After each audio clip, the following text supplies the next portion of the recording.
Vice of India ਤੇ ਤੁਹਾਡਾ ਸਾਰਿਆਂ ਦਾ ਸਵਾਗਤ ਹੈ ਜੀ। ਪ੍ਰੋਗਰਾਮ ਲੈ ਕੇ ਹਾਜ਼ਰ ਹਾਂ ਹੌਟਲਾਈਨ ਟੂਡੇ, ਜਿਹਦੇ ਵਿੱਚ ਅਸੀਂ ਬਹੁਤ ਮਹੱਤਵਪੂਰਨ ਖਬਰਾਂ ਦੇ ਉੱਤੇ ਪ੍ਰੋਫੈਸਰ RS ਬਰਾੜ ਹੋਰਾਂ ਦੇ ਕੋਲੋਂ ਉਹਨਾਂ ਦੇ ਵਿਊ ਲੈਂਦੇ ਹਾਂ।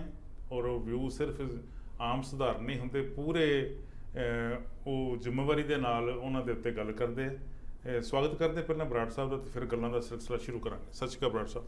ਸਤਿ ਸ਼੍ਰੀ ਅਕਾਲ ਜੀ, ਪਿਆਰ ਭਰੀ ਸਤਿ ਸ਼੍ਰੀ ਅਕਾਲ ਵਾਇਸ ਆਫ ਇੰਡੀਆ ਦੇ ਸਾਰੇ ਦਰਸ਼ਕਾਂ ਨੂੰ। ਬਰਾੜ ਸਾਹਿਬ, ਉਂਝ ਤਾਂ ਤੁਹਾਡਾ ਸਿੱਧਾ ਸੰਬੰਧ ਐਜੂਕੇਸ਼ਨ ਨਾਲ, ਤੇ ਐਜੂਕੇਸ਼ਨ ਨਾਲ ਬਹੁਤ ਮਹੱਤਵਪੂਰਨ ਇੱਕ ਖਬਰ ਹੈ ਜਿਹਦੇ ਤੇ ਆਪਾਂ ਅੱਜ ਚਰਚਾ ਕਰਾਂਗੇ। ਪਰ ਉਹ ਮੈਂ ਥੋੜ੍ਹੀ ਜਿਹੀ ਪਿਛਾਂਹ ਰੱਖ ਲਈ ਆ ਕਿ ਉਦੋਂ ਪਹਿਲਾਂ ਹੋਰ ਬੜੀਆਂ ਵੱਡੀਆਂ ਮਹੱਤਵਪੂਰਨ ਖਬਰਾਂ ਹੈਗੀਆਂ ਜਿਹਦੇ ਤੇ ਜ਼ਿਕਰ ਕਰਨਾ ਬਹੁਤ ਜ਼ਰੂਰੀ ਹੈ।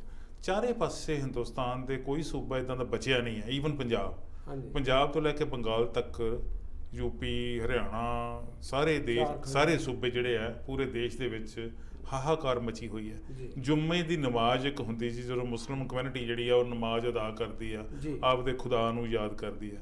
ਉਸ ਜੁੰਮੇ ਦੀ ਨਮਾਜ਼ ਤੋਂ ਬਾਅਦ ਇੱਦਾਂ ਦੀ ਹਾਲਾਤ ਵਿਗੜ ਗਏ, ਚਾਰੇ ਪਾਸੇ ਅੱਗਾਂ ਲੱਗੀਆਂ ਹੋਈਆਂ, ਲਾਠੀ ਚਾਰਜ, ਅਥਰੂ ਗੈਸ, ਗੋਲੀਆਂ ਚੱਲ ਰਹੀਆਂ, ਲੁੱਟਾਂ ਖੋਹਾਂ ਹੋ ਰਹੀਆਂ।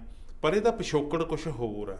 ਪਿਛੋਕੜ ਜਿਹੜਾ ਸ਼ਾਇਦ ਅਸੀਂ ਪਿਛਲੇ ਪ੍ਰੋਗਰਾਮ 'ਚ ਵੀ ਥੋੜ੍ਹਾ ਜਿਹਾ ਹੀ ਇਸ਼ਾਰੇ ਮਾਤਰੀ ਜ਼ਿਕਰ ਕੀਤਾ ਸੀਗਾ, ਉਹ ਹੈ ਕਿ BJP ਦੇ ਜਿਹੜੇ ਨੈਸ਼ਨਲ ਲੈਵਲ ਦੇ ਸਪੋਕਸ ਪਰਸਨ ਹੈਗੇ, ਦੋ ਵਿਅਕਤੀ, ਇੱਕ ਨੂਪੁਰ ਸ਼ਰਮਾ ਤੇ ਦੂਜੇ ਜਿੰਦਲ, ਉਹਨਾਂ ਨੇ ਬਿਆਨਬਾਜ਼ੀ ਦਿੱਤੀ ਆ। ਬਿਆਨਬਾਜ਼ੀ ਵੀ ਧਾਰਮਿਕ, ਪੋਲੀਟੀਕਲ ਨਹੀਂ ਦਿੱਤੀ, ਧਾਰਮਿਕ ਦਿੱਤੀ, ਜਿਹਦੇ ਨਾਲ ਨੈਚੁਰਲੀ ਹੈ ਕਿ ਦੂਜੇ ਦੇ ਜਿਹੜਾ ਉਸ ਧਰਮ ਨੂੰ ਮੰਨਣ ਵਾਲਾ, ਉਹਨੂੰ ਤਕਲੀਫ ਤਾਂ ਹੋਊਗੀ, ਉਹਨੂੰ ਦੁੱਖ ਤਾਂ ਲੱਗੂਗਾ ਹੀ। ਇਹ ਸਾਰਾ ਕੁਛ ਪਿਛੋਕੜ ਦੇ ਵੀ ਝਾਤ ਪਵਾਓ, ਤੇ ਜਿਹੜੇ ਦੰਗੇ ਹੋ ਰਹੇ ਹੁਣ, ਅੱਗਜਨੀ ਚਾਰੇ ਪਾਸੇ ਹੋ ਰਹੀ ਹੈ, ਇਹਦੇ ਬਾਰੇ ਵੀ ਦੱਸੋ। MP ਸਿੰਘ ਜੀ, ਇਹ ਬਹੁਤ ਹੀ ਇੰਪੋਰਟੈਂਟ ਅਤੇ ਸੈਂਸਿਟਿਵ ਇਸ਼ੂ ਹੈ ਜਿਹੜਾ ਕਿ ਇਸ ਟਾਈਮ ਆਲ ਇੰਡੀਆ ਲੈਵਲ ਦੇ ਸਮਝ ਲਓ ਕਿ ਦੇਖਿਆ ਜਾ ਰਿਹਾ ਮੀਡੀਆ ਦੇ ਵਿੱਚ, ਅਤੇ ਇਹਦੇ 'ਤੇ ਡਿਬੇਟ ਹੋ ਰਹੀ ਹੈਗੀ ਆ। ਮੈਂ ਨਾ ਇਸ ਨੂੰ ਕਾਫੀ ਦੇਖ ਰਿਹਾ ਸੀਗਾ ਕਿ ਇਹ ਕਿਉਂ ਹੋ ਰਿਹਾ। ਇੰਨੇ ਸਾਲ ਦੀ ਆਜ਼ਾਦੀ ਤੋਂ ਬਾਅਦ, ਡੈਮੋਕ੍ਰੇਸੀ ਦੇ ਮੈਚਿਓਰ ਹੋਣ ਤੋਂ ਬਾਅਦ, ਸਾਡੇ ਪੋਲੀਟੀਕਲ ਕਲਾਸ ਦੇ ਸਿਆਣੇ ਹੋਣ ਤੋਂ ਬਾਅਦ ਅਗਰ ਇਹ ਸਾਰਾ ਕੁਝ ਵਾਪਰ ਰਿਹਾ ਤਾਂ ਇਹਦੇ ਵਿੱਚ ਕੋਈ, ਮੈਨੂੰ ਲੱਗਦਾ ਕਿ ਬਹੁਤ ਵੱਡੀਆਂ ਖਾਮੀਆਂ ਨੇ ਪੋਲੀਟੀਕਲ ਸਿਸਟਮ ਦੇ ਵਿੱਚ, ਜਿਹੜੀਆਂ ਦਾ ਫਾਲ ਆਊਟ ਇੱਥੇ ਹੋ ਰਿਹਾ ਹੈਗਾ। ਜੇ ਅਸੀਂ ਸੰਵਿਧਾਨ 'ਤੇ ਵੇਖੋ, ਸਾਡੇ ਸੰਵਿਧਾਨ ਦੇ ਨਿਰਮਾਤਾ ਜਿਹੜੇ ਨੇ, ਕਿਉਂਕਿ ਜਦੋਂ ਮੈਂ ਡਿਸਕਸ਼ਨ ਕਰਦਾ ਨਾ, ਮੇਰੇ ਮਨ 'ਚ ਤਿੰਨ ਚੀਜ਼ਾਂ ਜ਼ਰੂਰ ਹੁੰਦੀਆਂ ਕਿ ਇੱਕ ਸੰਵਿਧਾਨ ਹੁੰਦਾ ਮੇਰੇ ਕੰਟਰੀ ਦਾ, ਇੰਡੀਆ ਦਾ ਕੰਸਟੀਟਿਊਸ਼ਨ। ਦੂਸਰਾ ਹੁੰਦਾ ਕਿ ਰੂਲ ਆਫ ਲਾ, ਜਿਹਦੇ ਨਾਲ ਕਿ ਗੁੱਡ ਗਵਰਨੈਂਸ ਡੈਮੋਕ੍ਰੇਸੀ ਦੀ ਹੁੰਦੀ ਆ। ਤੇ ਤੀਸਰੀ ਹੁੰਦੀ ਆ ਕਿ ਪ੍ਰੋਸਪੈਰਿਟੀ ਆਫ ਦੀ ਸਬਜੈਕਟਸ, ਠੀਕ ਹੈ, ਕਿ ਪ੍ਰੋਸਪੈਰਿਟੀ ਆਫ ਦੀ ਪੀਪਲ, ਜਿਹੜੇ ਕਿ ਲੋਕ ਨੇ, ਉਹਨਾਂ ਨੇ ਇਹ ਸੰਵਿਧਾਨ ਇਸ ਕਰਕੇ ਕਬੂਲਿਆ ਕਿ ਅਸੀਂ ਇੱਥੇ ਖੁਸ਼ਹਾਲ ਹੋਵਾਂਗੇ। ਤਾਂ 1950 ਤੋਂ ਲੈ ਕੇ 2022 ਤੱਕ ਅਗਰ ਜੇ ਸਾਡੇ ਲੋਕ ਖੁਸ਼ਹਾਲ ਨਹੀਂ, ਰੂਲ ਆਫ ਲਾ ਨਹੀਂ ਇਸਟੈਬਲਿਸ਼ ਕੀਤਾ, ਤੇ ਸੰਵਿਧਾਨ ਨੂੰ ਨਹੀਂ ਮੰਨਿਆ ਜਾ ਰਿਹਾ, ਤਾਂ ਇਹ ਮੈਨੂੰ ਲੱਗਦਾ ਕਿ ਇਹ ਕੰਟਰੀ ਵਾਸਤੇ ਔਰ ਇੱਥੋਂ ਦੇ ਲੋਕਾਂ ਵਾਸਤੇ, ਕੰਟਰੀ ਦੀ ਕਲਚਰ ਵਾਸਤੇ, ਕੰਟਰੀ ਦੇ ਸਿਵਲਾਈਜੇਸ਼ਨ ਵਾਸਤੇ ਬਹੁਤ ਵੱਡੇ ਸੈਟਬੈਕਸ ਨੇ। ਚੈਲੰਜ ਵੀ ਹੈ, ਇਹ ਇੱਕ ਬਹੁਤ ਵੱਡਾ ਚੈਲੰਜ ਵੀ ਹੈ ਕਿ ਅਸੀਂ ਇਹਦੇ ਵਿੱਚੋਂ ਕਿਵੇਂ ਨਿਕਲੀਏ ਬਾਹਰ। ਬਿਲਕੁਲ, ਕਿਉਂਕਿ ਅਸੀਂ ਹੁਣ ਸਾਰੇ ਗਲੋਬਲ ਹੋ ਗਏ ਹਾਂ। ਕੋਈ ਗੱਲ ਤੁਸੀਂ ਇੰਡੀਆ ਵਿੱਚ ਬੈਠ ਕੇ ਕਰੋ, ਕੈਨੇਡਾ ਵਿੱਚ ਬੈਠ ਕੇ ਕਰੋ, ਨਿਊਜ਼ੀਲੈਂਡ 'ਚ ਬੈਠ ਕੇ ਕਰੋ, ਵਿਦਿਨ ਮਿੰਟਸ ਜਿਹੜੀ ਹੈਗੀ ਆ ਉਹ ਗੱਲ ਟਰੈਵਲ ਕਰ ਜਾਂਦੀ ਆ।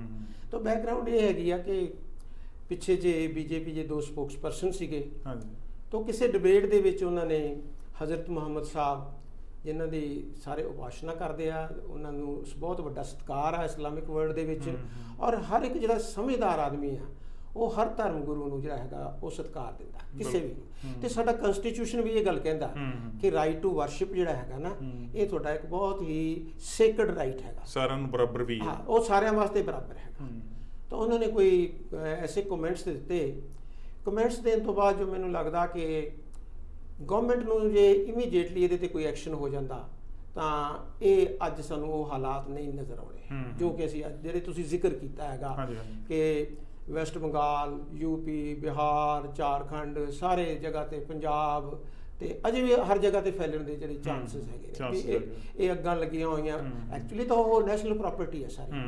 ਤੇ ਜਿਹੜੇ ਲੋਕ ਇਹ ਕਰ ਰਹੇ ਨੇ ਉਹ ਨੇਸ਼ਨ ਦਾ ਹਿਊਮਨ ਮਟੀਰੀਅਲ ਨੇ, ਹਿਊਮਨ ਰਿਸੋਰਸਸ ਨੇ ਸਾਡੇ ਕੋਲ। ਤਾਂ ਜੇ ਹਿਊਮਨ ਰਿਸੋਰਸਸ ਵੀ ਬਰਬਾਦ ਹੋ ਰਹੇ ਨੇ, ਸਾਡੀ ਨੈਸ਼ਨਲ ਪ੍ਰਾਪਰਟੀ ਵੀ ਬਰਬਾਦ ਹੋ ਰਹੀ ਆ, ਤਾਂ ਇਹ ਇੱਕ ਬਹੁਤ ਵੱਡਾ ਚੈਲੰਜ ਆ ਜਿਹੜਾ ਕਿ ਗਵਰਨਮੈਂਟ ਵਾਸਤੇ ਜਿਹੜਾ ਹੈਗਾ ਕਿ ਇਸ ਨੂੰ ਕਿਵੇਂ ਹੈਂਡਲ ਕਰਦੇ ਨੇ। ਰਹੀ ਗੱਲ ਜੇ ਤੁਸੀਂ ਜੁਮੇ ਦੀ ਨਮਾਜ਼ ਜਿਹੜੀ ਫਰਾਈਡੇ ਪ੍ਰੇਅਰਸ ਜਿਹੜੀਆਂ ਹੁੰਦੀਆਂ ਨੇ, ਉਸ ਤੋਂ ਬਾਅਦ ਇਹ ਸਾਰਾ ਕੁਝ ਵਾਪਰਿਆ। ਦੇਖੋ ਨਾ, ਸਾਰੇ ਧਰਮਾਂ ਦੇ ਵਿੱਚ ਮੈਂ ਮੰਨਦਾ ਹੈਗਾ ਕਿ ਬਹੁਤ ਸਿਆਣੇ ਬੰਦੇ ਵੀ ਹੁੰਦੇ ਨੇ, ਸੂਝਵਾਨ ਵੀ ਹੁੰਦੇ ਨੇ, ਔਰ ਮੋਡਰੇਟ ਵੀ ਹੁੰਦੇ ਨੇ, ਤੇ ਬਹੁਤ ਸ਼ਰਾਰਤੀ ਐਲੀਮੈਂਟ ਵੀ, ਸਾਰੇ ਤਰ੍ਹਾਂ ਦੇ ਧਰਮ ਕੋਈ ਵੀ ਹੋਵੇ, ਚਾਹ ਉਹਦੇ ਬਾਰੇ ਤੁਸੀਂ ਸੋਸਾਇਟੀ ਹੈ ਨਾ ਜੀ, ਸੋਸਾਇਟੀ ਦਾ ਸਾਰਾ ਕੁਝ ਇਹ ਵੰਡ ਕੇ ਆਏ ਹੋਏ ਆ, ਰੈਂਡਮ ਡਿਸਟ੍ਰੀਬਿਊਸ਼ਨ ਹੈਗੀ ਇਹਨਾਂ ਦੀ। ਤੇ ਜਿਹੜੇ ਸ਼ਰਾਰਤੀ ਬੰਦੇ ਹੁੰਦੇ ਆ, ਤੇ ਇਹਦੇ ਵਿੱਚ ਇੱਕ ਪੋਲੀਟੀਕਲ ਕਲਾਸ ਹੁੰਦੀ ਹੈ, ਉਹ ਇਹ ਸ਼ਰਾਰਤੀ ਬੰਦਿਆਂ ਨੂੰ ਯੂਟਿਲਾਈਜ਼ ਕਰਕੇ ਇਹੋ ਜਿਹੀਆਂ ਸਿਚੁਏਸ਼ਨਸ ਕ੍ਰੀਏਟ ਕਰਦੀ ਆ, ਧਰਮ ਉਹ ਕੋਈ ਵੀ ਹੋਵੇ। ਤਾਂ ਪਿੱਛੇ ਜੇ ਤੁਹਾਨੂੰ ਯਾਦ ਹੋਣਾ ਕਿ ਬੀਜੇਪੀ ਦੇ ਵੱਲੋਂ ਵੀ ਬਹੁਤ ਐਸੇ ਇਸ਼ੂ ਰੇਜ਼ ਕੀਤੇ ਗਏ ਜਿਹੜੇ ਕਿ ਨਹੀਂ ਕਰਨੇ ਬਣਦੇ ਸੀ। ਉਹਦੇ ਨਾਲ ਕਿ ਦੋਨੋਂ ਕਮਿਊਨਿਟੀਜ਼ ਦੇ ਵਿੱਚ ਨਾ ਇੱਕ ਬਿਟਰਨੈਸ ਆ, ਕਾਫੀ ਦੇਰ ਤੋਂ ਜਿਹੜੀ ਬਿਟਰਨੈਸ ਮੈਂ ਮਹਿਸੂਸ ਕਰਦਾ ਹਾਂ। ਪਾੜਾ ਵੱਧ ਰਿਹਾ, ਇਹ ਪਾੜਾ ਵੱਧ ਰਿਹਾ ਹੈ। ਮੈਨੂੰ ਨਾ ਗਵਰਨਮੈਂਟ ਲੈਵਲ ਤੇ ਕੋਈ ਐਸੀ ਵੱਡੀ ਐਫਰਟ ਨਹੀਂ ਹੋਈ। ਮਿਨਿਸਟਰਸ ਦਾ ਬਿਆਨ ਦੇ ਦੇਣਾ, ਪ੍ਰੈਸ ਕਾਨਫਰੰਸ ਕਰਦੇ ਨੇ, ਇਹ ਗੱਲ ਕਹਿ ਦੇਣੇ ਕਿ ਸਭ ਦਾ ਵਿਕਾਸ ਹੈ, ਇਹ ਗੱਲਾਂ ਜਿਹੜੀਆਂ ਨਾ ਗਰਾਊਂਡ ਲੈਵਲ ਤੇ ਐਕਸੈਪਟ ਨਹੀਂ ਹੋ ਰਹੀਆਂ।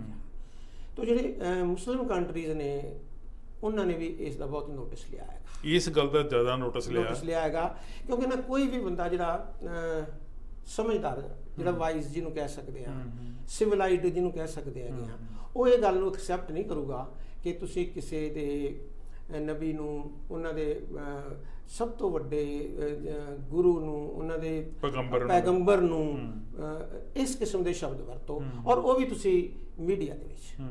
ਤੁਸੀਂ ਪਰਸਨਲੀ ਕਿਤੇ ਵਰਤੇ ਹੁੰਦੇ ਆ ਤਾਂ ਗੱਲ ਹੋਰ ਹੁੰਦੀ ਹੈਗੀ ਆ। ਤੇ ਗਵਰਨਮੈਂਟ ਦਾ ਜਿਹੜਾ ਤਾਂ ਮੈਨੂੰ ਲੱਗਦਾ ਕਿ ਇਹ ਫਾਲ ਆਊਟ ਹੈਗਾ, ਇਹ ਇੱਕ ਸਮਝ ਲਓ ਵੀ ਨੈਚੁਰਲ ਆ ਕਿ ਲੋਕਾਂ ਨੇ ਆਪਣੇ ਆਪ ਹੀ ਇਸ ਨੂੰ, ਆਪਣੇ ਲਾਅ ਐਂਡ ਆਰਡਰ ਨੂੰ ਆਪਣੇ ਹੱਥ ਵਿੱਚ ਲੈ ਲਿਆ। ਇਹ ਜਿਹੜੀ ਪਹਿਲਾਂ ਉਹਨਾਂ ਦੀ ਬਿਆਨਬਾਜ਼ੀ ਦੀ ਆਪਾਂ ਗੱਲ ਕਰੀ, ਇਨਟੋਲਰੈਂਸ ਪਾਵਰ ਜਿਹੜੀ ਹੈ, ਇਨਟੋਲਰੈਂਸ ਵਾਲੀ ਭਾਵਨਾ ਜਿਹੜੀ ਉਹ ਖਤਮ ਹੋਣੀ ਹੋ ਰਹੀ। ਹਾਂਜੀ ਬਿਲਕੁਲ। ਇਨਟੋਲਰੈਂਸ ਨਾ ਮੈਂ ਦੇਖ ਰਿਹਾ ਸੀ ਕਿ ਦੋਨੋਂ ਪਾਸੇ ਨਹੀਂ ਹੈਗੀ, ਦੋਨੋਂ ਕਮਿਊਨਿਟੀਜ਼ ਦੇ ਵਿੱਚ ਜਿਹੜੀ ਹੈ ਨਾ, ਕਿਉਂਕਿ ਜਿਹੜੀ ਮੈਜੋਰਿਟੀ ਕਮਿਊਨਿਟੀ ਉਹ ਰੂਲ ਕਰ ਰਹੀ ਆ, ਤੇ ਮੈਨੂੰ ਜ਼ਿੰਮੇਵਾਰੀ ਮੈਜੋਰਿਟੀ ਕਮਿਊਨਿਟੀ ਉਹਦੀ ਬਣਦੀ ਹੈ ਸੱਚ, ਕਿਉਂਕਿ ਰੂਲ ਕਰ ਰਹੇ ਆ। ਜਿਹੜਾ ਬੰਦਾ ਰੂਲਡ ਹੈ ਨਾ, ਉਹ ਤਾਂ ਪਹਿਲਾਂ ਹੀ ਅੱਧਾ ਹੁੰਦਾ। ਇਸ ਕਰਕੇ ਨਾ ਇਹ ਜਿਹੜੀ ਸਿਚੁਏਸ਼ਨ ਹੈਗੀ ਆ, ਪੋਲੀਟੀਕਲ ਕਲਾਸ ਦੇ ਹੁਣ ਹੱਥ 'ਚ ਆ ਗਈ ਤੇ ਰੋੜੇ ਚੱਲੇ ਆ। ਮੈਨੂੰ ਨਾ ਬਹੁਤ ਦੁੱਖ ਹੁੰਦਾ ਕਿ ਜਦੋਂ ਮੈਂ ਦੇਖ ਰਿਹਾ ਸੀਗਾ ਕਿ ਪ੍ਰਯਾਗ ਇੱਕ ਸਿਟੀ ਵਿੱਚੋਂ 65 ਬੰਦੇ ਉਹਨਾਂ ਨੇ ਅਰੈਸਟ ਕਰ ਲਏ, ਕਿਤੋਂ 18 ਕਰ ਲਏ, ਕਿਤੋਂ 3 ਕਰ ਲਏ। ਆਫਟਰ ਆਲ ਨਾ ਉਹ ਹਿਊਮਨ ਰਿਸੋਰਸਿਸ ਨੇ। ਅੱਜ ਤੁਸੀਂ ਉਹਨਾਂ ਨੂੰ ਜੇਲ੍ਹਾਂ 'ਚ ਬੰਦ ਕਰੋਗੇ, ਉੱਥੋਂ ਕ੍ਰਿਮੀਨਲ ਬਣ ਕੇ ਫਿਰ ਬਾਹਰ ਨਿਕਲਣਗੇ, ਫਿਰ ਉਹੀ ਕ੍ਰਿਮੀਨਲ ਲੀਡਰ ਬਣਨਗੇ। ਬਿਲਕੁਲ। ਇਹ it so happened with the BJP. ਜਿਹੜੇ ਬੰਦੇ ਸੀਗੇ ਐਸੇ ਨਾਅਰੇ ਲਾਉਂਦੇ ਸੀਗੇ, ਤੇ ਤੁਹਾਨੂੰ ਯਾਦ ਹੋਣਾ ਕਿ ਜਦੋਂ ਜਵਾਹਰ ਲਾਲ ਨਹਿਰੂ ਯੂਨੀਵਰਸਿਟੀ ਦੇ ਵਿੱਚ ਵੀ ਬਹੁਤ ਨਾਅਰੇ ਲੱਗੇ। ਇਹਦੇ 'ਚ ਨਾ ਮੀਡੀਆ ਦਾ ਰੋਲ ਵੀ ਜਿਹੜਾ ਮੈਨੂੰ ਬੜਾ ਪੋਜ਼ਿਟਿਵ ਨਹੀਂ ਲੱਗਦਾ। ਡੈਮੋਕ੍ਰੇਸੀ ਵਿੱਚ ਜਿਹੜਾ ਮੀਡੀਆ ਦਾ ਰੋਲ ਹੋਣਾ ਚਾਹੀਦਾ ਨਾ, ਉਹ ਇੱਕ ਬੈਲੈਂਸਡ ਹੋਣਾ ਚਾਹੀਦਾ, ਕਿ ਸੋਲਿਊਸ਼ਨ ਵੱਲ ਨੂੰ ਗੱਲ ਤੋਰਨੀ ਚਾਹੀਦੀ। ਇਹਦਾ ਜਿਹੜਾ ਪ੍ਰਭਾਵ ਇੰਟਰਨੈਸ਼ਨਲ ਲੈਵਲ ਤੇ ਪਿਆ ਇਸ ਗੱਲ ਦਾ, ਹਜ਼ਰਤ ਮੁਹੰਮਦ ਸਾਹਿਬ ਦੀ ਜਿਹੜੀ ਉਹਨਾਂ ਦੀ ਸ਼ਾਨ ਦੇ ਖਿਲਾਫ ਗੱਲ ਹੋਈ ਆ, ਉਹਦਾ ਇੰਟਰਨੈਸ਼ਨਲ ਲੈਵਲ ਦਾ ਪ੍ਰਭਾਵ ਪਿਆ। ਤੇ ਇੰਡੀਆ ਨੂੰ ਵੱਲੋਂ ਬਹੁਤ ਸਾਰੀਆਂ ਥਾਵਾਂ ਤੇ ਨਮੋਸ਼ੀ ਦਾ ਸਾਹਮਣਾ ਕਰਨਾ ਪਿਆ। ਬਿਲਕੁਲ। ਉਪ ਰਾਸ਼ਟਰਪਤੀ ਨੂੰ ਵੀ ਇਹ ਨਮੋਸ਼ੀ ਝੱਲਣੀ ਪਈ। ਦੇਖੋ ਨਾ, ਫਿਰ ਇਹਦੇ 'ਚ ਜਦੋਂ USA ਨੇ ਫਿਰ ਕਹਿ ਦਿੱਤਾ ਕਿ ਰਿਲੀਜੀਅਸ ਫਰੀਡਮਸ ਜਿਹੜੀਆਂ ਹੈਗੀਆਂ ਇਹ ਪ੍ਰੋਪਰ ਨਹੀਂ ਹੈਗੀਆਂ ਇੱਥੋਂ ਦੀਆਂ, ਇਹ ਤੇ ਹਿਊਮਨ ਰਾਈਟਸ ਨਹੀਂ, ਦੂਜਿਆਂ ਨੂੰ ਕਹਿਣ ਦਾ ਮੌਕਾ ਮਿਲਦਾ, ਉਹਨਾਂ ਨੂੰ ਕਹਿਣ ਦਾ ਮੌਕਾ ਮਿਲਦਾ। ਫਿਰ ਅਸੀਂ ਡਿਫੈਂਸਿਵ ਤੇ ਹੋ ਕੇ ਗੱਲ ਕਹਿੰਦੇ ਆ, ਨਹੀਂ ਵੀ ਇਹ ਰਿਪੋਰਟਾਂ ਗਲਤ ਨੇ, ਅਸੀਂ ਵੀ ਰਿਪੋਰਟਾਂ ਦਾ ਖੰਡਨ ਕਰਦੇ ਹੈਗੇ ਆ। ਤਾਂ ਇਹਦੇ ਵਿੱਚ ਨਾ ਮੈਮ ਜਿਹੜੀ ਦੇਸ਼ ਦੀ ਸ਼ਾਨ ਹੈ, ਉਹ ਕਿਸੇ ਵੀ ਕੰਟਰੀ 'ਚ ਜੇ ਤੁਸੀਂ ਦੇਖੋਗੇ ਜਿੱਥੇ ਵਾਇਲੈਂਸ ਹੋ ਰਿਹਾ, ਹੁਣ ਸ਼੍ਰੀਲੰਕਾ 'ਚ ਹੋ ਰਿਹਾ ਹੈਗਾ, ਚਾਈਨਾ ਤੇ ਤਾਇਵਾਨ ਦੀ ਲੜਾਈ ਹੈਗੀ ਆ, ਇਹ ਕੰਟਰੀ ਨਾ ਦੂਸਰੇ ਕੰਟਰੀਆਂ ਤੋਂ ਪਿੱਛੇ ਰਹਿ ਜਾਂਦੇ ਨੇ ਜਿੱਥੇ ਵੀ ਵਾਇਲੈਂਸ ਹੈ। ਤਾਂ ਮੈਨੂੰ ਨਹੀਂ ਲੱਗਦਾ ਕਿ ਇਹ ਵਾਇਲੈਂਸ ਕੋਈ ਬਹੁਤ ਅੱਛੀ ਗੱਲ ਵਾਪਰੀ ਹੈਗੀ ਆ। ਇਹਦੇ ਵਾਸਤੇ ਸਖਤ ਕਾਨੂੰਨ ਹੋਣਾ ਚਾਹੀਦਾ, ਕਿਉਂਕਿ ਨਾ ਰੂਲ ਆਫ ਲਾ ਜਿਹੜਾ ਮੈਂ ਗੱਲ ਕਹਿਣਾ ਹੈਗਾ, ਬੇਸਿਕਲੀ ਕਾਨੂੰਨ ਦਾ ਡਰ ਹੀ ਨਹੀਂ ਹੈਗਾ। ਜੇ ਕਾਨੂੰਨ ਦਾ ਡਰ ਹੋਵੇ ਤਾਂ ਕਿਸੇ ਦੀ ਕੀ ਜ਼ਰੂਰਤ ਹੈਗੀ ਆ ਕਿ ਕੋਈ ਗਲਤ ਸਟੇਟਮੈਂਟ ਦੇ ਦੇਵੇ, ਤੇ ਕਿਸੇ ਦੀ ਕੀ ਜ਼ਰੂਰਤ ਹੈ ਕਿ ਪੱਥਰ ਮਾਰੇ। ਕਾਨੂੰਨ ਦੇ ਡਰ ਵਾਲੀ ਗੱਲ ਜਿਹੜੀ ਉਹ ਮੈਂ ਤੁਹਾਡੇ ਨਾਲ ਕਰਨੀ ਚਾਹੁੰਦਾ ਜੀ, ਪਰ ਇਸ ਤੋਂ ਪਹਿਲਾਂ ਮੈਂ ਲਿਆਉਣੀ ਚਾਹੁੰਦਾ ਗੱਲ ਕਿ ਜਿਹੜੇ ਉਹ ਨੁਪੁਰ ਸ਼ਰਮਾ ਨੇ ਜਾਂ ਜਿੰਦਲ ਨੇ ਗੱਲ ਕਹੀ ਹੈਗੀ, ਉਹ ਲੱਗਦਾ ਕਿ ਉਹਨਾਂ ਦੀ ਪਰਸਨਲ ਸੀ, ਪਰਸਨਲ ਥਾਟ, ਉਹਨਾਂ ਦੀ ਸੋਚ ਉਹਨਾਂ ਦੀ, ਜਾਂ ਬੀਜੇਪੀ ਦਾ ਹੀ ਨਾਰਾ ਇਹ, ਬੀਜੇਪੀ ਦੀ ਸੋਚ ਇਸ ਤਰੀਕੇ ਦੀ? ਦੇਖੋ, ਜਦੋਂ ਨਾ ਬੰਦਾ ਇੰਟਰਵਿਊ 'ਚ ਬੈਠਾ ਹੁੰਦਾ ਕਿ ਕਈ ਵਾਰੀ ਸਵਾਲ ਐਸਾ ਆ ਜਾਂਦਾ ਹੈਗਾ, ਤਾਂ ਤੁਹਾਡਾ ਇੱਕ ਮਾਈਂਡ ਸੈਟ ਹੈ ਉਸ ਸਵਾਲ ਵਾਸਤੇ। ਜੇ ਤਾਂ ਤੁਸੀਂ ਟੋਲਰੈਂਟ ਹੋ ਤੇ ਫਿਰ ਤੁਹਾਡਾ ਜਵਾਬ ਜਿਹੜਾ ਹੈਗਾ ਟੋਲਰੈਂਟ ਦਾ ਹੋਊਗਾ, ਤੇ ਜੇ ਤੁਸੀਂ ਪਹਿਲਾਂ ਹੀ ਪ੍ਰੈਜੂਡਿਸਟ ਹੋ ਤੇ ਤੁਹਾਡਾ ਜਵਾਬ ਜਿਹੜਾ ਹੈਗਾ ਇਹ ਪ੍ਰੈਜੂਡਿਸ ਦੀ ਗੱਲ ਹੀ ਆ ਨਾ। ਇਹ ਮੈਨੂੰ ਲੱਗਦਾ ਕਿ ਉਹਨਾਂ ਦੇ ਜਿਹੜਾ, ਕਿਉਂਕਿ ਨਾ ਨੈਸ਼ਨਲ ਡਿਬੇਟ ਦੇ ਵਿੱਚ ਕੋਈ ਐਸੇ ਸ਼ਬਦ ਵਰਤਨੇ ਜਿਹੜੇ ਹੁੰਦੇ ਉਹਨਾਂ ਨੂੰ ਬੈਲੈਂਸ ਰੱਖਣਾ ਚਾਹੀਦਾ, ਉਹਨਾਂ ਨੂੰ ਬੈਲੈਂਸ। ਔਰ ਮੇਰੇ ਵਰਗੇ ਬੰਦੇ ਤੋਂ ਤਾਂ ਗਲਤੀ ਹੋ ਸਕਦੀ ਆ। ਜਿਹੜੇ ਨੈਸ਼ਨਲ ਸਪੋਕਸਪਰਸਨ ਨੇ ਬੇਸਿਕਲੀ ਉਹਨਾਂ ਨੇ ਕਿ ਬੀਜੇਪੀ ਪਾਰਟੀ ਦੀਆਂ ਪਾਲਿਸੀਜ਼ ਨੂੰ ਦੱਸਣਾ ਹੁੰਦਾ, ਉਹਨਾਂ ਦੀ ਗੱਲ ਮਤਲਬ ਕਿ ਉਹ ਬੀਜੇਪੀ ਦੀ ਪਾਰਟੀ ਦੀ ਪਾਲਿਸੀ ਦੱਸ ਰਹੇ ਹੁੰਦੇ ਆ। ਇਸ ਕਰਕੇ ਮੈਨੂੰ ਲੱਗਦਾ ਕਿ ਬਹੁਤ ਵੱਡੀ ਐਰਰ ਆ, ਔਰ ਇਹਨੂੰ ਕਰੈਕਟ ਵੀ ਕੀਤਾ। ਗਵਰਨਮੈਂਟ ਨੇ ਬੀਜੇਪੀ ਨੇ ਕਰੈਕਟ ਕੀਤਾ ਕਿ ਦੋਨਾਂ ਨੂੰ ਸਸਪੈਂਡ ਕੀਤਾ ਹੈਗਾ ਪਾਰਟੀ ਤੋਂ। ਪਰ ਜਿਹੜੀ ਹਰਟ ਹੋਈ ਹੈਗੀ ਕਮਿਊਨਿਟੀ, ਉਹ ਇਹ ਕਹਿੰਦੀ ਵੀ ਇਹਨਾਂ ਤੇ FIR ਦਰਜ ਹੋਵੇ। ਪਰ ਬੀਜੇਪੀ ਦੇ ਬਹੁਤੇ ਆਗੂ ਜਿਹੜੇ ਆ ਉਹ ਕਈ ਵਾਰੀ ਇਸ ਤਰੀਕੇ ਜੇ ਅੱਗ ਗੂਗਲਦੇ ਆ, ਦੂਜਿਆਂ ਨੂੰ ਮੱਲੋ ਮੱਲੀ ਉਹਦੇ ਤੇ ਉਹਦਾ ਸੇਕ ਲੱਗਦਾ। ਨਹੀਂ, ਇਹ ਨਾ ਪਿਛਲੇ ਕਾਫੀ ਸਾਲਾਂ ਤੋਂ ਇਹ ਨੈਰੇਟਿਵ ਹੈਗਾ। ਇਹ ਨੈਰੇਟਿਵ ਦੇ ਵਿੱਚ ਇਹ ਇੱਕ ਕੜੀ ਹੈ ਜਿਹੜੀ ਕਿ ਇਹ ਆ ਗਈ ਹੈਗੀ ਆ। ਨੈਰੇਟਿਵ ਦਾ ਤੁਸੀਂ ਦੇਖੋ ਕਿ ਹੁਣ ਪਿੱਛੇ ਜੇ ਜਦੋਂ ਬਹੁਤ ਗੱਲ ਵਧੀ, ਮੋਹਨ ਭਾਗਵਤ ਜੀ ਨੇ ਇਹ ਗੱਲ ਕਹੀ ਕਿ ਵੀ ਸਾਰੀ ਜਗ੍ਹਾ ਤੇ ਤੁਸੀਂ ਸ਼ਿਵਲਿੰਗ ਨਾ ਲੱਭੋ। ਯਾਨੀ ਉਹਨੂੰ ਲੱਗਿਆ ਕਿ ਮੰਦਿਰਾਂ ਵਾਲੀ ਗੱਲ ਜਿਹੜੀ ਹੈਗੀ ਆ ਇਹ ਜ਼ਿਆਦਾ ਵਿਗੜੂਗੀ, ਬੈਕ ਕਰ ਲਓ ਤੇ ਉਹਨੂੰ ਥੋੜਾ ਜਿਹਾ ਫੁੱਲ ਸਟਾਪ ਲਾ ਲਓ, ਫਿਰ ਸ਼ੁਰੂ ਕਰ ਲਾਂਗੇ। ਕਿਉਂਕਿ ਉਹਨਾਂ ਦਾ ਜਿਹੜਾ ਹਿੰਦੂਤਵਾ ਦਾ ਜਿਹੜਾ ਆਈਡੀਆ ਹੈਗਾ ਉਹਨੂੰ ਉਹ ਐਡਵਾਂਸ ਕਰਨਾ ਚਾਹੁੰਦੇ ਨੇ। ਜਿੱਥੇ ਉਹ ਐਡਵਾਂਸ ਕਰਦੇ ਨੇ ਕਈ ਵਾਰ ਸੈਟਬੈਕ ਲੱਗਦੀ ਆ, ਫਿਰ ਉਹਨੂੰ ਪਿੱਛੇ ਲਾਇਆ। ਤੇ ਜਿਹੜੀ ਕਿ ਮੁਸਲਿਮ ਕਮਿਊਨਿਟੀ ਆ, ਇਹਨਾਂ ਦੀ ਪ੍ਰੋਬਲਮ ਹੈ ਕਿ ਮਾਈਨੋਰਿਟੀ ਕਮਿਊਨਿਟੀ ਹੈਗੀ ਆ। ਸੈਕੰਡਲੀ ਇਹ ਵੀ ਇਹਨਾਂ ਦੇ ਵਿੱਚ ਵੀ ਨਾ ਬਹੁਤ ਜ਼ਿਆਦਾ ਹਾਰਡਲਾਈਨਰਸ ਨੇ। ਇੰਟੋਲਰੈਂਸ ਦਾ ਮਸਲਾ ਇੱਧਰ ਵੀ ਹੈ, ਇਹਨਾਂ ਦੇ ਵਿੱਚ ਵੀ ਇੰਟੋਲਰੈਂਸ ਦਾ। ਇਹਨਾਂ ਦੀਆਂ ਵੀ ਸਪੀਚਸ ਜਿਹੜੀਆਂ ਪ੍ਰੋਵੋਕੇਟਿਵ ਹੁੰਦੀਆਂ ਨੇ, ਐਸੀ ਨਹੀਂ ਗੱਲ ਵੀ ਇੰਨੀਆਂ ਪ੍ਰੋਵੋਕੇਟਿਵ ਨਹੀਂ ਹੁੰਦੀਆਂ। ਸਾਰੇ ਪਾਸੇ ਲੀਡਰ ਜਦੋਂ ਧਾਰਮਿਕ ਪੱਧਰ ਤੇ ਬੋਲਦੇ ਨੇ, ਉਹ ਵੀ ਜਦੋਂ ਤੁਸੀਂ ਰਿਲੀਜਨ ਨੂੰ ਪੋਲਿਟਿਕਸ ਵਿੱਚ ਲੈ ਕੇ ਆਓ ਤਾਂ ਪੋਲਿਟਿਕਸ ਗੋਪਾ ਕਰ ਦਿੰਦੇ ਨਾ ਜੀ, ਪੋਲਿਟਿਕਸ ਗੰਦਲੀ ਹੋ ਜੂ। ਧਰਮ ਤੇ ਸਿਆਸਤ ਵਾਲੀ ਗੱਲ ਜਿਹੜੀ ਆ ਇਹ ਜਿੰਨਾ ਦੂਰ ਰੱਖਿਆ, ਜਿੰਨਾ ਪਾਸੇ ਰਹਿਣਾ ਚਾਹੀਦਾ, ਉਹਨਾਂ ਸਾਡੀ ਡੈਮੋਕ੍ਰੇਸੀ ਵਾਸਤੇ ਜ਼ਿਆਦਾ ਅੱਛਾ। ਡੈਮੋਕ੍ਰੇਸੀ ਸਟਰੋਂਗ ਹੁੰਦੀ ਹੈ ਉਹਦੇ ਨਾਲ। ਹੁਣ ਜਿਹੜਾ ਜੀ ਉਹ ਗੱਲ ਚੱਲੀ ਸੀ ਵੀ ਚਾਰੇ ਪਾਸੇ ਅੱਗਾਂ ਲੱਗ ਰਹੀਆਂ ਹੈਗੀਆਂ ਤੇ ਉਹਨਾਂ ਨੂੰ ਤੁਸੀਂ ਕਿਹਾ ਸੀਗਾ ਵੀ ਕੰਟਰੋਲ ਕਰਨਾ ਚਾਹੀਦਾ। ਉਹ ਜੋਗੀ ਜੀ ਕਹਿੰਦੇ ਜੀ ਕੰਟਰੋਲ ਤਾਂ ਕਰ ਦਿਆਂਗੇ ਅਸੀਂ। ਉਹ ਕਹਿੰਦੇ ਜੀ ਕਿਸੇ ਨੂੰ ਛੱਡਾਂਗੇ ਨਹੀਂ, ਬਖਸ਼ਾਂਗੇ ਨਹੀਂ। ਤੇ ਉਹਨਾਂ ਕਹਿਤਾ ਜੀ ਵੀ ਜਿਹੜੇ ਇਹ ਵਿਖਾਵਾਕਾਰੀ ਹੈਗੇ ਇਹਨਾਂ ਦੀਆਂ ਜਾਇਦਾਦਾਂ ਅਸੀਂ ਕੁਰਕ ਲਾਂਗੇ, ਔਰ ਇਹਨਾਂ ਤੇ ਜਿਹੜੇ ਜਾਇਦਾਦਾਂ ਵੀ ਕੁਰਕਾਂਗੇ ਤੇ ਇਹਨਾਂ ਦੇ ਉੱਤੇ ਉਹ ਜਿਹੜੀਆਂ JCB ਮਸ਼ੀਨਾਂ ਵੀ ਚੱਲਣਗੀਆਂ। ਇਹ ਕੀ ਤਰੀਕਾ ਠੀਕ ਆ ਜੀ? ਬਿਲਕੁਲ ਨਾ, ਇਹ ਤੁਹਾਡੀ ਗੱਲ ਐਕਚੁਅਲੀ ਕੀ ਹੁੰਦਾ ਕਿ ਮੈਂ ਜਿਹੜੀ ਗੱਲ ਰੂਲ ਆਫ ਲਾ ਕਹਿ ਰਿਹਾ ਨਾ, ਉਹ ਇਹੀ ਹੈ ਕਿ ਕਾਨੂੰਨ ਮੁਤਾਬਕ ਜੇ ਬੰਦੇ ਨੇ ਗਲਤੀ ਕੀਤੀ ਹੈ, ਜੇ ਉਹਨੇ ਪੱਥਰ ਮਾਰਿਆ ਤਾਂ ਉਹਦੇ ਤੇ ਪੱਥਰ ਮਾਰਨ ਦਾ ਪਰਚਾ ਦਰਜ ਹੋ ਜਾਵੇ। ਜੇ ਉਹਨੇ ਗੋਲੀ ਚਲਾਈ, ਪਰ ਇਹ ਤਾਂ ਨਹੀਂ ਵੀ ਉਹਦੇ ਪੱਥਰ ਹੀ ਮਾਰੇ। ਜੇ ਉਹਨੇ ਗੋਲੀ ਚਲਾਈ ਹੈ ਤਾਂ ਉਹਦੇ ਤੇ ਗੋਲੀ ਦਾ ਪਰਚਾ ਦਰਜ ਹੋ ਜਾਵੇ। ਜੇ ਕਿਸੇ ਨੇ ਉਲਟ ਸਿੱਧਾ ਬੋਲਿਆ, ਵੀ ਜੇ ਉਹਨੇ ਗੋਲੀ ਚਲਾਈ ਹੈ, ਜੇ ਤੁਸੀਂ ਕਹੋ ਵੀ ਅਸੀਂ ਉਹਦੇ ਤੇ ਬੁਲਡੋਜ਼ਰ ਦੇ ਨਾਲ ਉਹਦਾ ਘਰ ਢਾਹ ਆਵਾਂਗੇ, ਉਹ ਤਾਂ ਘਰ ਤਾਂ ਬਿਲਡਿੰਗ। ਪਰ ਜੋਗੀ ਸਾਹਿਬ ਤਾਂ ਇਦਾਂ ਹੀ ਕਰਨਾ ਚਾਹੁੰਦੇ। ਇਹ ਆਪਣੇ ਆਪਣੇ ਨਾ ਸਟਾਈਲ ਹੁੰਦੇ ਆ ਕੰਮ ਕਰਨ ਦੇ, ਤੇ ਉਹ ਸਟਾਈਲ ਜਿਹੜੇ ਆ ਨਾ ਜਦੋਂ 5 ਸਾਲ ਬੀਤਦੇ ਆ, ਉਸ ਤੋਂ ਬਾਅਦ ਫਿਰ ਇਤਿਹਾਸਕਾਰ ਜਿਹੜੇ ਉਹਨੂੰ ਇਵੈਲੂਏਟ ਕਰਦੇ ਆ। ਪ੍ਰੋਫੈਸਰ ਗੱਲ ਇਹ ਆ ਕਿ ਜਿਹੜੀ ਗੱਲ ਜੋਗੀ ਸਾਹਿਬ ਨੇ ਕਹੀ ਆ ਵੀ ਪਹਿਲਾਂ ਤੇ ਇੱਕ ਕਮਿਊਨਿਟੀ ਜਿਹੜੀ ਆ ਉਹ ਪ੍ਰਵੋਕ ਹੋਈ ਆ, ਉਹ ਡੈਮੋਨਸਟ੍ਰੇਸ਼ਨ ਕਰ ਰਹੀ ਆ, ਅੱਗਾਂ ਲਾ ਰਹੀ ਆ, ਉਹਨਾਂ ਤੇ ਦੋਸ਼ ਲੱਗ ਰਿਹਾ, ਅੱਗਾਂ ਲਾ ਰਹੀ, ਪੱਥਰ ਮਾਰੇ ਜਾ ਰਹੇ, ਉਹਨਾਂ ਤੇ ਦੋਸ਼ ਲੱਗ ਰਿਹਾ ਕਿ ਇਹ ਵੈਲ ਆਰਗੇਨਾਈਜ਼ਡ ਵੇ ਨਾਲ ਸਾਰਾ ਕੁਝ ਇਹ ਪ੍ਰੋਟੈਸਟ ਕਰ ਰਿਹਾ। ਜਦੋਂ ਤੁਸੀਂ ਉਹਨਾਂ ਬਾਰੇ ਇਦਾਂ ਕਹਿੰਦੇ ਹੋ ਕਿ ਤੁਹਾਡੀਆਂ ਜਾਇਦਾਦਾਂ ਕੁਰਕਲੀਆਂ ਜਾਣਗੀਆਂ ਜਾਂ ਕਿੱਦਾਂ ਤੁਹਾਡੇ ਘਰ ਢਾਹ ਤੇ ਜਾਣਗੇ, ਉਹ ਪ੍ਰੋਵੋਕੇਸ਼ਨ ਵਧੂਗੀ। ਬਿਲਕੁਲ ਪ੍ਰੋਵੋਕੇਸ਼ਨ ਵਧੂਗੀ। ਇਹ ਮੈਂ ਤਾਂ ਇਹ ਕਹਿੰਦਾ ਵੀ ਜਿਹੜਾ ਰੂਲ ਆਫ ਲਾ ਹੁੰਦਾ ਨਾ, ਉਹ ਇਸ ਤਰ੍ਹਾਂ ਲਾਗੂ ਹੋ ਜਾਂਦਾ ਹੈਗਾ ਕਿ ਜਿਹੜਾ ਕਲਪਰੇਟ ਹੈ ਉਹਨੂੰ ਲੱਗਦਾ ਕਿ ਮੈਂ ਗਲਤੀ ਕੀਤੀ ਹੈ ਤੇ ਮੈਨੂੰ ਸਜ਼ਾ ਮਿਲੂਗੀ। ਤੇ ਜੇ ਕਲਪਰੇਟ ਨੂੰ ਇਹ ਲੱਗੇ ਵੀ ਮੈਂ ਗਲਤੀ ਕੀਤੀ ਹੈ, ਵੀ ਮੇਰੇ ਨਾਲ ਡਬਲ ਧੱਕਾ ਹੋ ਰਿਹਾ ਹੈਗਾ, ਤਾਂ ਕਲਪਰੇਟ ਜਿਹੜਾ ਹੈਗਾ ਜ਼ਿਆਦਾ ਵਾਇਲੈਂਟ ਹੋਊਗਾ। ਉਹਦੇ ਨਾਲ ਜਿਹੜੀ ਪੀਸ ਜਿਹੜੀ ਰਿਸਟੋਰ ਕਰਨੀ ਹੁੰਦੀ ਹੈਗੀ ਆ, ਜਿਹੜਾ ਕਿ ਫਸਟ ਪ੍ਰਾਇਰਟੀ ਆ ਲਾ ਐਂਡ ਆਰਡਰ ਦੀ। ਜਦੋਂ ਲਾ ਐਂਡ ਆਰਡਰ ਖਰਾਬ ਹੁੰਦਾ, the first priority of the government is to restore peace and confidence among the people. ਠੀਕ ਹੈ। ਤੋ ਉਹ ਇਹਦੇ ਤੇ ਕੀ ਮੈਂ ਦੇਖ ਰਿਹਾ ਸੀ, ਮਤਲਬ ਜ਼ਿੰਮੇਵਾਰ ਬੰਦੇ ਆ ਜੀ, ਮੁੱਖ ਮੰਤਰੀ ਇੱਕ ਸਭ ਤੋਂ ਵੱਡੀ ਸਟੇਟ ਦੇ ਜ਼ਿੰਮੇਵਾਰ ਬੰਦੇ ਹੈਗੇ ਆ, ਉਹਨਾਂ ਨੂੰ ਵੀ ਬਿਆਨ ਦੇਣ ਲੱਗਿਆ ਥੋੜਾ ਜਿਹਾ ਧਿਆਨ ਰੱਖਣ ਦੀ ਲੋੜ ਹੈ ਕਿ ਮੈਂ ਕੀ ਬੋਲ ਰਿਹਾ ਹੈਗਾ। ਦੇਖੋ ਨਾ, ਜਿਹੜੇ ਚੀਫ ਮਿਨਿਸਟਰ ਨੇ ਉਹ ਇਕੱਲੇ ਇੱਕ ਕਮਿਊਨਿਟੀ ਦੇ ਨਹੀਂ ਹੁੰਦੇ। ਹਾਂਜੀ, ਉਹ ਸਾਰਿਆਂ ਦੇ ਹੁੰਦੇ। ਉਹ ਤਾਂ ਸਟੇਟ ਦੇ ਆ ਨਾ, ਸਟੇਟ ਦੇ ਚੀਫ ਮਿਨਿਸਟਰ ਨੇ, ਤੇ ਉਹਨਾਂ ਨੂੰ ਰੂਲ ਆਫ ਲਾ ਦੇ ਨਾਲ ਹੀ ਗੱਲ ਕਰਨੀ ਚਾਹੀਦੀ ਹੈ। ਇਹ ਗੱਲ ਬਿਲਕੁਲ ਜਾਇਜ਼ ਆ ਕਿ ਸਟੇਟ ਦਾ ਚੀਫ ਮਿਨਿਸਟਰ ਕਵੇ ਕਿ ਅਸੀਂ ਇਹਨਾਂ ਨਾਲ ਸਖਤੀ ਨਾਲ ਨਜਿੱਠਾਂਗੇ। ਬਿਲਕੁਲ। ਇਹ ਕੋਈ ਹਰਜ ਨਹੀਂ। ਪਰ ਜੇ ਕਹਿਣ ਤੁਸੀਂ ਅਸੀਂ ਤੁਹਾਡੇ ਘਰ ਢਾਹ ਦਿਆਂਗੇ, ਉਹ ਬਿਲਡਿੰਗ ਦਾ ਤਾਂ ਕੋਈ ਕਸੂਰ ਨਹੀਂ। ਹਾਂਜੀ, ਬਿਲਡਿੰਗ ਦਾ ਤਾਂ ਕੋਈ ਕਸੂਰ ਨਹੀਂ। ਬੱਚੇ ਜਿਹੜੇ ਰਾਤ ਨੂੰ ਬਾਹਰ ਸੌਣਗੇ, ਬੱਚਿਆਂ ਦੇ ਵਿੱਚ ਵੀ ਬਿਟਰਨੈਸ ਜਾਊਗੀ। ਜਾਂ ਜਾਇਦਾਦ ਦਾ ਮੈਂ ਉਹੀ ਗੱਲ ਕੁਰਕੀ ਕਹਿੰਦਾ ਵੀ ਕ੍ਰਿਮੀਨਲ ਜਿਹੜਾ ਹੈਗਾ ਨਾ, ਉਹਨੂੰ ਕਾਨੂੰਨ ਮੁਤਾਬਕ ਸਜ਼ਾ ਦੇ ਦੇ। ਹਾਂਜੀ, ਉਹੀ ਗੱਲ ਨਾ ਵੀ ਜਾਇਦਾਦ ਕੁਰਕਣ ਦਾ ਹੱਕ ਮੁੱਖ ਮੰਤਰੀ ਨੂੰ ਕਿਹਨੇ ਦਿੱਤਾ? ਕਾਨੂੰਨ ਮੁਤਾਬਕ ਜੇ ਜਾਇਦਾਦ ਕੁਰਕ ਹੁੰਦੀ ਤਾਂ ਹੋ ਜਾ, ਕੋਈ ਗੱਲ ਨਹੀਂ। ਬਿਲਕੁਲ ਬਿਲਕੁਲ, ਕੋਰਟ ਕਹਿੰਦੀ ਆ, ਕੋਰਟ ਕਹਿੰਦੀ ਕਿਉਂਕਿ ਨਾ ਹੈ। ਜਿੱਥੇ ਹਾਰਡਲਾਈਨਰ ਨੇ, ਹਾਰਡਲਾਈਨਰ ਬਹੁਤ ਗਲਤੀਆਂ ਕਰਦੇ, ਇਹਦੇ 'ਚ ਕੋਈ ਨਹੀਂ ਹੈ ਕਿ ਹਾਰਡਲਾਈਨਰ ਗਲਤੀਆਂ ਨਹੀਂ ਕਰਦੇਗੇ, ਪਰ ਜੇ ਕਿਤੇ ਇਨੋਸੈਂਟ ਤੇ NSA ਲੱਗ ਜੂਗਾ ਤਾਂ ਫਿਰ ਉਹ ਇਨੋਸੈਂਟ ਜਿਹੜਾ ਇਨੋਸੈਂਟ ਨਹੀਂ ਨਾ ਰਹਿੰਦਾ। ਹਾਂਜੀ, ਬਿਲਕੁਲ ਬਿਲਕੁਲ। ਤਾਂ ਸਾਰਾ ਕੁਝ ਜਿਹੜਾ ਸੋਚ ਸਮਝ ਕੇ ਲਾਗੂ ਕਰਨਾ ਚਾਹੀਦਾ ਹੈਗਾ। ਸਰਕਾਰ ਨੂੰ ਇੱਕ ਫੇਅਰ ਸਾਈਕੋਸਿਸ ਦੀ ਨੀਤੀ ਨਾਲ ਨਹੀਂ, ਜਸਟਿਸ ਦੀ ਨੀਤੀ ਦੇ ਨਾਲ ਜਸਟਿਸ ਕਰਨਾ ਚਾਹੀਦਾ। ਬਿਲਕੁਲ ਬਿਲਕੁਲ। ਪੰਜਾਬ ਦੀ ਸਰਕਾਰ ਜਿਹੜੀ ਜੀ ਭਗਵੰਤ ਮਾਨ ਹੋਰਾਂ ਦੀ ਅਗਵਾਈ ਹੇਠ ਕੰਮ ਕਰਦੀ ਆ, ਚਰਚਾ 'ਚ ਹੀ ਰਹਿੰਦੀ ਉੱਦਾਂ। ਹਾਂਜੀ, ਇੱਕ ਨਵੀਂ ਚਰਚਾ ਸ਼ੁਰੂ ਹੋ ਗਈ ਜੀ।